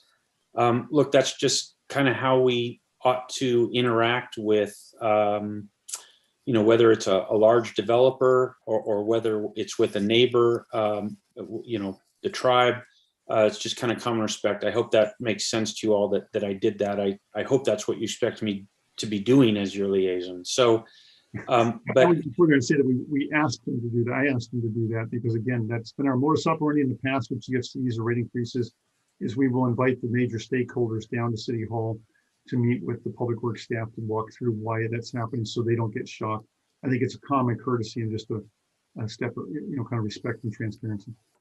Yeah, so I'll share with you the reaction that I understood was, first off, very pleased to, that we were doing that. That's a kind of just a common respect for a neighboring government that they expect from us, and they were very pleased that we did that. And then broadly, their answer was, the other thing that's very important to the tribe is they look to be treated fairly as to how we treat others. And so the notion that, okay, this is the GFC and that's the same GFC you charge any any entity hooking up to your system. They were very pleased with that. As far as the total rate itself, they had some questions, which I imagine you were kind of looking at. They all got answered. All the questions they had were included in the answers that Sergey just gave about things like, how do we make sure we're not double charged? How is it that, when someone pays into your system that they don't have to come back and then pay GFCs later? And I explained, as Sergey just did, no. Stuff that's in our system that was built by, for us, the biggest one was the developer on the ridge, right? Now that's not part of what goes into the calculation. So anyway, their reaction was, we understand this rate is not objectionable to us, and we're pleased to have been consulted. Okay. It's not. They had no objection to the rate. I don't want to. Who loves to pay rates? Everyone who loves to pay rates, raise your hand. So I don't want to say it weirdly. Okay, Brian Krause. Yeah, we met with the mill site folks, and they pretty much echoed similar sentiment as the tribe did. They feel like if there's rate increases that they're being represented and being served by them. We demonstrated to them how that would work, and they weren't surprised by the increases at all. They felt the feedback we received was that we're somewhere in the middle in the ballpark in the area for GFCs, and they felt that what was being proposed is in line and with what they're seeing in other projects in other areas. So there was no shock on their part. Again, as Mayor Pro Tem said, it wasn't that they were jumping for joy, but they certainly weren't surprised, and nor did they voice any concern or opposition. Okay, so your two big customers. So Catherine. Okay, so looking at the definition, it says future cost basis. So it includes future facilities needed to serve growth. So the $12 million then, is that our estimate of what facilities we would need for the two customers that you just talked about, for the tribe and also for the mill site? And any future growth. Are you referencing this $12 million? Yes. So this is just the water utility, and this is just a capacity enhancing share of all future projects. So the future project list is much larger than that. You know, the total project list is just for this utility, just to give you a reference in today's dollars. 1 second, is much higher, over $40 million. The capacity enhancing share is 12 million. So again, we're only including the projects or shares of projects that will enhance capacity. The remaining projects are either upgrade style of project that don't enhance the capacity, or they're tied to renewing and replacing the current aging infrastructure. So these are anybody new connecting to the system or connecting additional units to the system. And so it's not just those two businesses. It's anybody. So it's many equivalent units. You can divvy it up how you want it. Basically, first come, first serve basis. But yes, it's beyond just those two connections. Okay. So Catherine, does that answer your question? So it's allowing us to increase our capacity Yes. in order to meet those needs. Overall, for all of the anticipated needs coming forward. Right.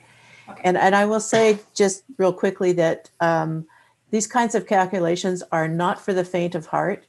And for better or worse, they're highly regulated and scrutinized. And so there's not, the only thing you can decide here is, who's going to pay for what when. But how you come up with those charges is really quite the science. So, Jim? Yeah, I was just going to share, just remember that, so it's a little bit different on a other developer. With respect to the tribe, they're of course exist on their reservation. They have their own sources of water. They deal with stormwater runoff on their reservation on their own. The only thing they interface with us on that they buy from us, right, is the wastewater treatment. So were they to do if they were to do a hotel, they would be looking to hook up. So the only thing they hook up right now is their casino hooks up to our sewer system. If they were to do a hotel on their reservation, they would be looking to hook up to our sewer system as well. So they would actually just pay the sewer portion of the GFC, but just not to get into exactly what I was just referred to as not for the faint of heart. But when a big developer hooks in, they pay a GFC, for their share of what they're hooking into. But often really large developers will also have some additional charges where there are things that are done specifically as part of the hookup to our system that are specifically to serve them above and beyond. So those sort of things kind of get a little more complex than just the GFCs. But just trying to help answer your question, Councilman Ross. Hopefully that was helpful. Okay, so this provides that capacity for, say, a hotel to connect. Okay, other questions? Okay, so the question for the council is, are you comfortable with the recommendation for the change in the GFC as recommended? And do you have any other questions? Because we got to let Sergey go. Are there any other questions that Sergey needs to answer, or are you good with this? Or you'll be dreaming about this tonight, and then you'll think of something in the middle of the night. But for now, are you good? Okay, so I'm seeing yes. Okay. Great. Okay. We'll prepare an agenda for it and bring it forward then for council's approval. Yes. Okay. Thank you so much. I'm sorry, a question. I need to raise my hand or ask permission. I'm sorry. No, that's okay. Go for it. Matt, would that just be through committee and then on to council, or just straight to committee of the whole? No, it would come to committee. Okay. Okay. All right. With that, Sergey, I think you are free to go on to your next meeting. And just, yeah, you've got 5 minutes now in between. So thank you. And we'll take a break now. Thanks, Sergey. Thank Yeah, you. thank you, Thank you Sergey. very, Thank you, very Sergey. much. For your Have a help. And- great weekend. Okay, and we'll take 15 minutes. So it's 2:55 now. So we'll come back at 3:10. And we will pick up with the utility CIP, I think. Okay? All right, 15 minutes.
Nice slideshow, whoever put that together.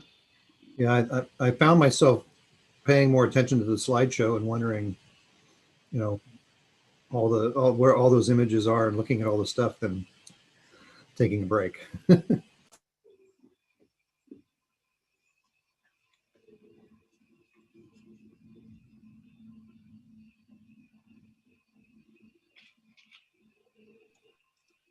Thanks for the compliment there, Mayor. I'm sorry? Thanks for the compliment. Kind of Oh, a yeah. rush job, but You do that, Jimmy? yeah, that was me. Nice job. Oh, well done, Jimmy.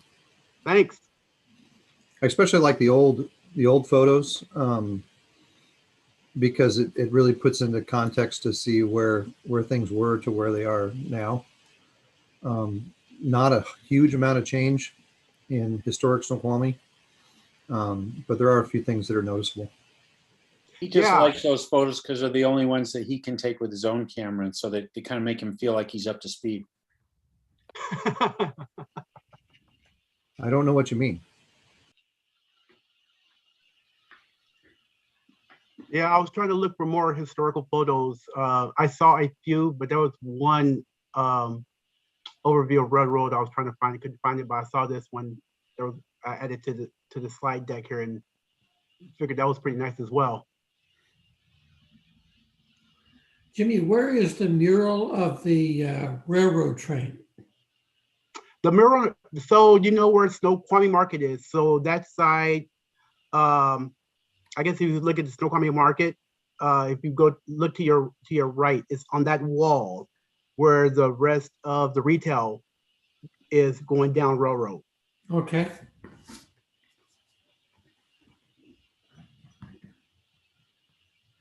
Why aren't they wearing masks?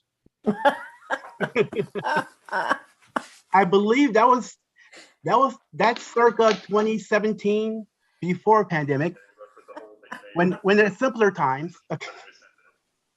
Yeah, back when we actually had a railroad.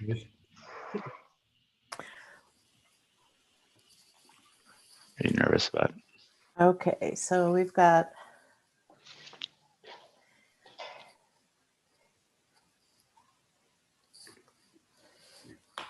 got 7. There we go. So do we have everybody we need to begin?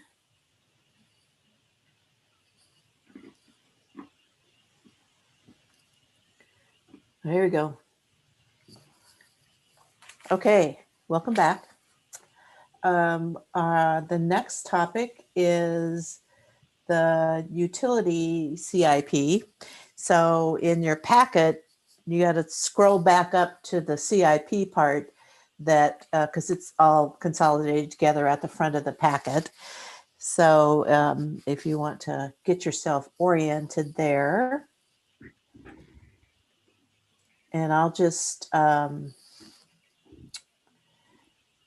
share my screen and kind of, oh, somebody else is sharing their screen. Who's sharing their screen? Oh, okay, there we go.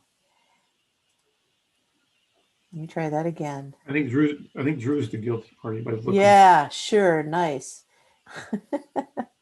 It's okay. This is just to get you in the mood, to get you transitioned from your break. So,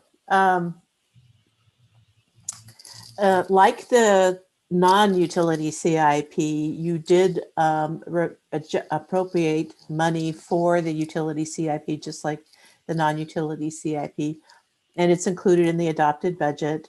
Again, you didn't have the chance to finish your discussion about projects. And so at this point, staff was looking for direction. Same thing as the general, not the general, but the non-utility, at least the first 2 years, or provide any direction to changes at this point. So same objective. Just a reminder, just like I think Sergey said, utilities are enterprises, they're businesses, they're self-sustaining. And in order to maintain the financial basis, the revenue basis that a utility is based on, you have to keep your system in good repair so that you can keep delivering the service, so people keep paying the rates and they it all works together. You'd only use utility revenue for utility projects. You can subsidize your utility from your general fund, but you probably shouldn't, and you don't have to. The debt from utilities, on utility debt is paid from utility rates. And you've talked about meeting new demands, and the general facilities charge for new capacity. So looking to confirm the first 2 years of the utility CIP projects, and I'll turn you to the list that's in your packet. It allows for the projects to commence. It allows the onboarding of staff, and again, it'll come back to you probably at the same time the other CIP comes to you for a final action. So with that, now I'll stop sharing my screen, and Drew, you can take over the screen with the list. Okay. Okay. All right. Sure. Thank you very much, Marilyn. Now we're going to talk about the utility CIP. What I first want to do is reiterate kind of the process that resulted in the utility CIP that you see before you today. Back in June, our engineers, along with our utility system plans consultant, developed a capital improvement plan for the next 10-year period. And so they developed those CIP projects in order to preserve our system assets, to fix existing system deficiencies in consideration of federal and administrative regulations, and to maintain levels of service. So these projects have been vetted through our engineers, as well as a very good utility engineering consultant for the most part. And that kind of resulted in the list that you see before you today. Subsequent to that, we incorporated all the capital projects and programs that you see here into our utility rate study, right? So these projects and programs were considered as a part of that rate study, which resulted in the rates that we brought forward to you last year. In addition to that, these projects and programs that you see here were also adopted as a part of a resolution in November of last year. And so with that, this is an opportunity to review and as well as to confirm at least the first 2 years, so that maybe we can come back to you, right, later next month, for example, so we can kind of start moving on these projects. Thank you. Okay, so starting off on the capital projects, are there any questions about any of the particular projects or any of the assumptions that went into putting this list together?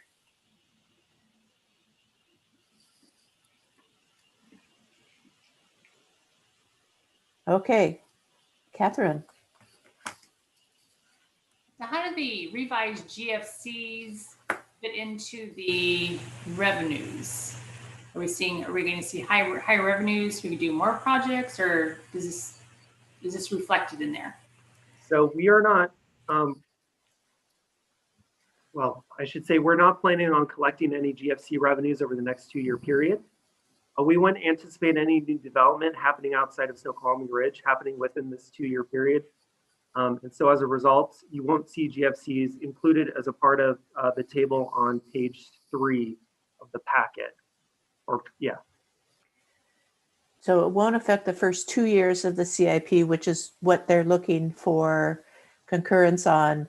But it would, is the 6-year framework, does it include the increase in fees or not yet? So no, it doesn't include the increase in fees. It's based on the existing GFC rates that we have in place. Okay, so given that you're agreeing to go forward with the new GFC rate, you have an opportunity to relook at your utility CIP from 23 out, and you have additional funding that you can apply to project needs. Right. So that would be a process that you would undertake. Yes. Okay. Matt? Thanks. I realized I didn't ask this question when we were talking about the non-utility CIP, but I think it's worth going through. And so, Drew, can you address maybe just by item number, or I guess it's page number in particular? There are several of these projects, I believe, that are ongoing and currently active. So they've had the appropriation, they've had the council approval for funding, and if it's easier just to identify the ones that haven't had the approval to go forward, because there's fewer of those. If you could go through those and give us an idea, it'll kind of help solidify what we've got actively happening. Sure. I would appreciate if Brian Kraus wanted to step in as well, because he probably knows better about these projects. He might know more about those things. The idea is the project's already underway, so Yeah. you need to continue it, right? Okay. Right. So for example, we can start with the Downtown Sokomi Infrastructure Improvement Program. I believe at this last council meeting, you may have passed a request to go to bid for construction on that project. Although, once again, I'd ask for Brian Kraus to confirm that. But in essence, we would expect maybe that project, the construction portion at least, to occur during the spring or summer of this year. Now, moving down the list, if we focus on, say, the utility system plan update, we really only need probably about $40,000 to complete those system plans. We hope to bring those system plans to you in probably the next couple months, so that we could showcase them to you. Eventually, they will have to go forward to King County, as well as our regulators, such as the Department of Health or the Department of Ecology, for approval. The Railroad Place, Union Street, and Delta Street project is ongoing right now. In fact, behind me in City Hall here, they're still constructing that as we speak. In essence, because that project started last year, we had spent some dollars that year, but we also need to spend some dollars on that project this year. Sorry, 1 second. And yeah, so the next one is the pressure reducing valve projects. That is a planning effort, and we have not embarked upon that process yet. That is, so no money is spent in that regard on that line. 1040 booster is the same thing. We're looking at, if you look at the each page for that is also several planning documents, and the actual capital projects, I believe, are starting in 24 and 25 for those projects. So what you see identified here is for planning studies to help us identify what actually needs to be done. South Wellfield improvements, that also is another, that's more analysis that has not begun either. Fur lift is about 80% complete right now. We'll be wrapping that up in the next month or so. That's that directional bore project at our oldest lift station. That's near Pickering Place, for those of you that know that booster station. Railroad lift, that is also a directional bore project where we're looking at working on the lift station itself, making pump improvements. If you'll recall, it's actually a reduction in size of the pump because they're actually too big. And so they're therefore not that efficient. We also need to make some pipe upgrades, and that will include a directional bore. We will be embarking upon the planning of that this year, and hopefully over the course of this biennium, completing that project. That work has not yet begun.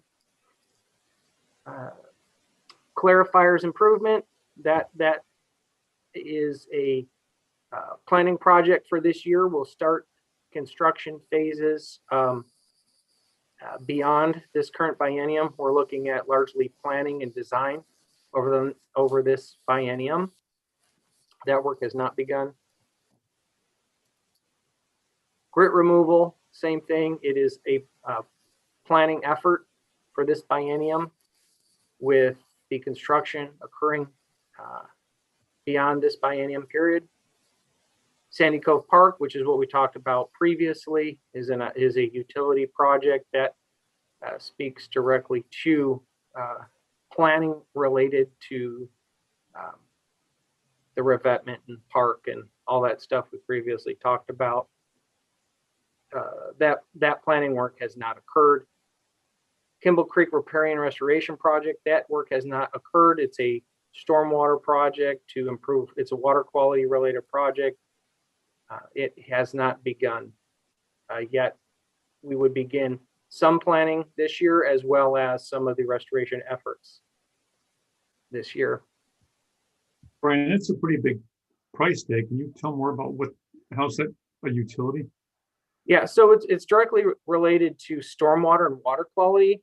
We've incurred through the new stormwater permit requirements regarding the natural conveyance system, and streams are considered natural conveyances of our stormwater, because if you think of it, a lot of the pipes, say on the ridge, will discharge to a natural creek. So the state of Washington, it now considers creeks open conveyances that we have to actively manage. And to that end, they are concerned about the types of materials, stream banks, and shade on the river. It's on the rivers and creeks themselves, because they're concerned about heat sinks and water temperature situations. So there's extensive requirements for us to follow now that are new as part of our recent permit that we now are required to abide by, which was enacted in 2017. So this would be fulfilling permit requirements related to the stormwater pieces of NPDES. And is that for the length of the creek, almost for the entire downtown area? Yes, it's for those pieces that are in the city limits. All right, thank you. And Park Avenue revetment, that's one of those projects that you're aware that has multiple names. It is also considered by its other name, the record office. That project is in design right now. Our portion of roadway improvements and stormwater pipe discharge, we estimate at roughly $200,000. There's some other dollars in there, but anything related to the revetment work, that's pass-through dollars that will be reimbursed by the county. That work is underway, which I think you're aware of. The next one in the salmon-colored orangish tone is our 202 Bridge Utility Replacement Project. That is not underway yet currently. That is also a study to remove our utilities that are hanging from the bridge, water and wastewater. WashDOT wants us to remove those pipes from that aging bridge. We're looking at what we will do with them. And so what this money is identified here is studies to figure out what we're going to do in that regard. Those have not started yet. Source of supply. That is an analysis on our water system. This year, we're looking at studies. That work has not commenced. In 2022, we're hoping to begin some work on that. Oxidation ditch improvement. That work is also design. We have not begun that work. It's design work, and both this for this biennium is design work. We have not begun that work, but to stay kind of in line with the system's plans, we need to embark on the design this year. Okay, so there's a rundown, and we're not talking about the ERP. So that's last I checked. So that's good. So that answers your question. I've got Bob. You have a question?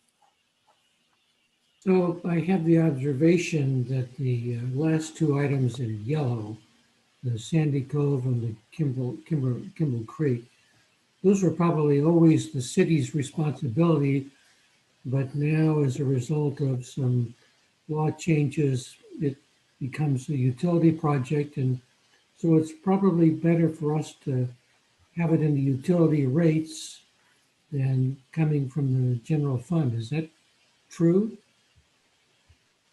That is correct. Okay. All right, Jim. Yeah, so I have a question for you, Brian, and but first I just want to make a comment. You know, folks, this is so frustrating to me when these kind of things happen. So if we look at that item 34, 2.4 million, I'm no good with numbers, but my numbers tell me that's over $500 per home in Snoqualmie, $500. It's not that we shouldn't do that work. It's just that's an unfunded mandate coming from the state, whacking our homes with $500 a piece. So it's not that we shouldn't be doing this. I'm just frustrated the method by which this happens. The state foists this on us, no help with funding. And anyway, it just, I guess I'm just venting. Here's what I want to ask about though is and by the way, I just want to mention this in the planning for all of this, folks. I try to bring up the questions I think that we as a council will have, so that what the administration is bringing forward is hopefully, if I'm doing a good job at it, is they've thought about some of the things you're going to raise and they're prepared for them. What I don't do is try and bring up my own personal issues. So the fact that I'm about to bring up this issue is not an indication that I brought it up before and somehow there's a disagreement. Honestly, other than sort of alluding that I might question this, Brian doesn't even know I'm going to ask this. So don't take it the wrong way. It's just first time I get to ask my question. So anyway, Brian, I think you might have misspoke, but maybe I'm wrong. But I'm looking at item 33, which is that Sandy Cove $1 million. And I think that that's entirely different from the Park Avenue revetment project, which is down on row 35. I understand 35, I'm good with that. My question is about row 33, which I think is part of a multi-year project that I think is in our CIP for somewhere around $5 million.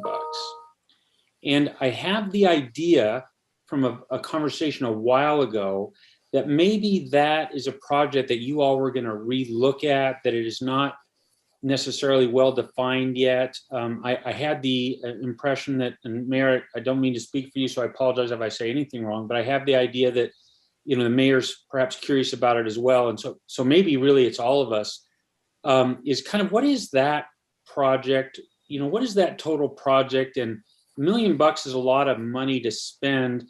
Is this something that maybe is really more in sort of an exploratory phase? So, you know, do you really see us spending $1 million this biennium on that item? And if so, you know, on what? So thank you, Mayor Pro Tem, for your question. So these are high-level planning estimates. I would agree that maybe that number isn't spot on, but keep in mind that it is planning level, and I would say that we don't know. We don't know what we don't know. And these river revetment projects, we are finding kind of go all over the place, and what project costs we have experienced in the past are significantly higher. We are in exploratory sort of phases of this. So to say that, you know, $1 million is too much or not enough right now, frankly, I can't answer that. I would hope it's too much. I would hope we could come back to you and say, look, for $200,000 of some deep in-depth study, we were able to solve this thing that we identified at $1 million. But I want to assure you at the same time that we're highly critical of the work we do, and we scrutinize everything, which is why this year we're going to be able to complete the downtown infrastructure projects, because we've morphed it to fit the budget, yet be within scope. If we can save the city money delivering this piece of the project, we are absolutely going to do that. Thank you for the answer. I love that answer. Here would be my point of view then. For what it's worth, everyone, I would vote, well, not today because I don't like voting without hearing public comment, but I would vote at our next meeting to approve every project on this list for this biennium, with the one exception that I would ask, maybe administration just relook, do you really, I'm uncomfortable approving $1 million when we're not sure what yet. Certainly am supportive of some smaller amount. I know Kraus was just speaking off the top of his head. I think he said 200,000 a minute ago, but it's some dollar amount to really dig into this. Of course, I would support, but I'm uncomfortable with that $1 million at this point without knowing more about it. But other than that, so if they were to come back with a smaller initial amount, I would definitely vote for that. And I would vote for every other project to just let these guys get going with this stuff. So that's my view. Well, we could plan to just come back with a more detailed presentation on that specific project and how it plays with the park improvement project as well. I think we all know that every year we delay that eventually turns from Sandy Cove Park into just Sandy Cove. But yeah, I think that would be helpful too. I'd frankly love to be more immersed in the details of that. Okay, and that's coming back to the council. Who is that coming back to then? Well, I think come back to the council, the presentation, what we could do is just bring back the entire list, pull that one off, and do presentations on it, and just bring that back later and add it in as soon as the council's comfortable with it, or perhaps not, if they want to either trim it or cut it. Okay, so Peggy? Yeah, I was just curious about Sandy Cove Park. If this is a utility that's happening here? So it is a bank stabilization project, for lack of a better term. People call them revetment projects. What we're doing is protecting basically the city's property. Mm-hmm. So because the river is a conveyance mechanism in the eyes of the state, it is falls under the utility for a conveyance system, if you will, for stormwater. Okay. So it's a stormwater project. That's correct. And Brian, we have a good chance of getting some significant dollars from the flood district with this, do we not? We do. Yeah, similar to the record office revetment project. So is there an opportunity for doing this work at the same time they're doing the revetment work at the record office? No, not from a timing standpoint. There's a lot of permitting things we have to resolve with the various agencies and design work that has to be done. Soil analysis and those types of things. Some preliminary work has been done for us to have some initial understandings of what we're facing. But at the same time, we're still working through all the details of what we're responsible for, what the county might be responsible for. We do know it needs to be done, so we don't continue to lose the riverbank, and so we can protect Sandy Cove. But we're just at the beginning phases of that. But we've already spent on this, correct? We've spent some money on some I would consider preliminary analysis. Okay, thanks. Just a side note for the group, this is one of the projects, the Sandy Cove restoration, that we did suggest for funding and federal stimulus, whether it be the current bill or a future bill, through Senator Murray's office. They were looking for an environmental tie-in, and this was certainly fit into their environmental restoration, and actually environmental tie-in and a community gathering spot. And I think that area obviously hits both of those. So we did do a request for the funding for this as well on the federal level.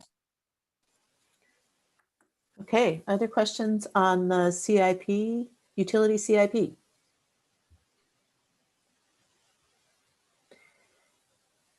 Okay, so then what I'm hearing is generally, yes, come back so that these projects can go forward, with the exception of, I don't know about the exception of, but with more information on the Sandy Cove project, so council can determine whether to leave it in or take it out as is proposed in the CIP, and that could come, that information can come, and you can make that decision at the time. Does that sound like what you said? Okay. Okay, Bob? Oh, Bob said yes. Bob? So The King Street lot is subject to approve for development.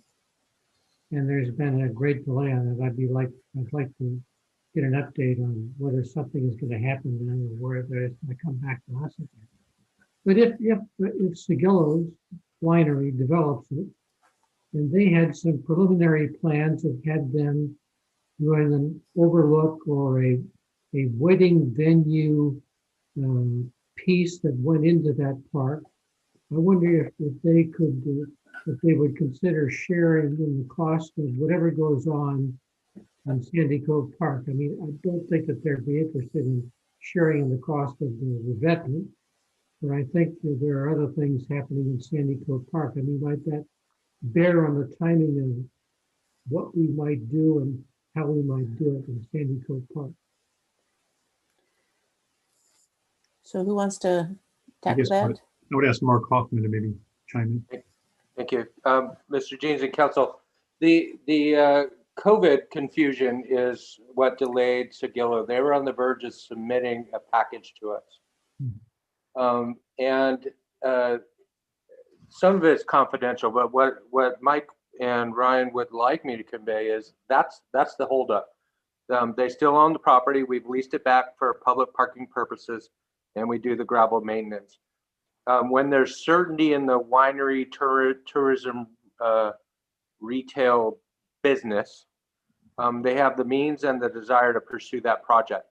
When they do, they'll go through design review and civil design. That'll include street improvements to those two vacated sections of some extent. At that period, we could have that discussion formally about what happens on that portion that would be on the east side of the street improvement on Falls.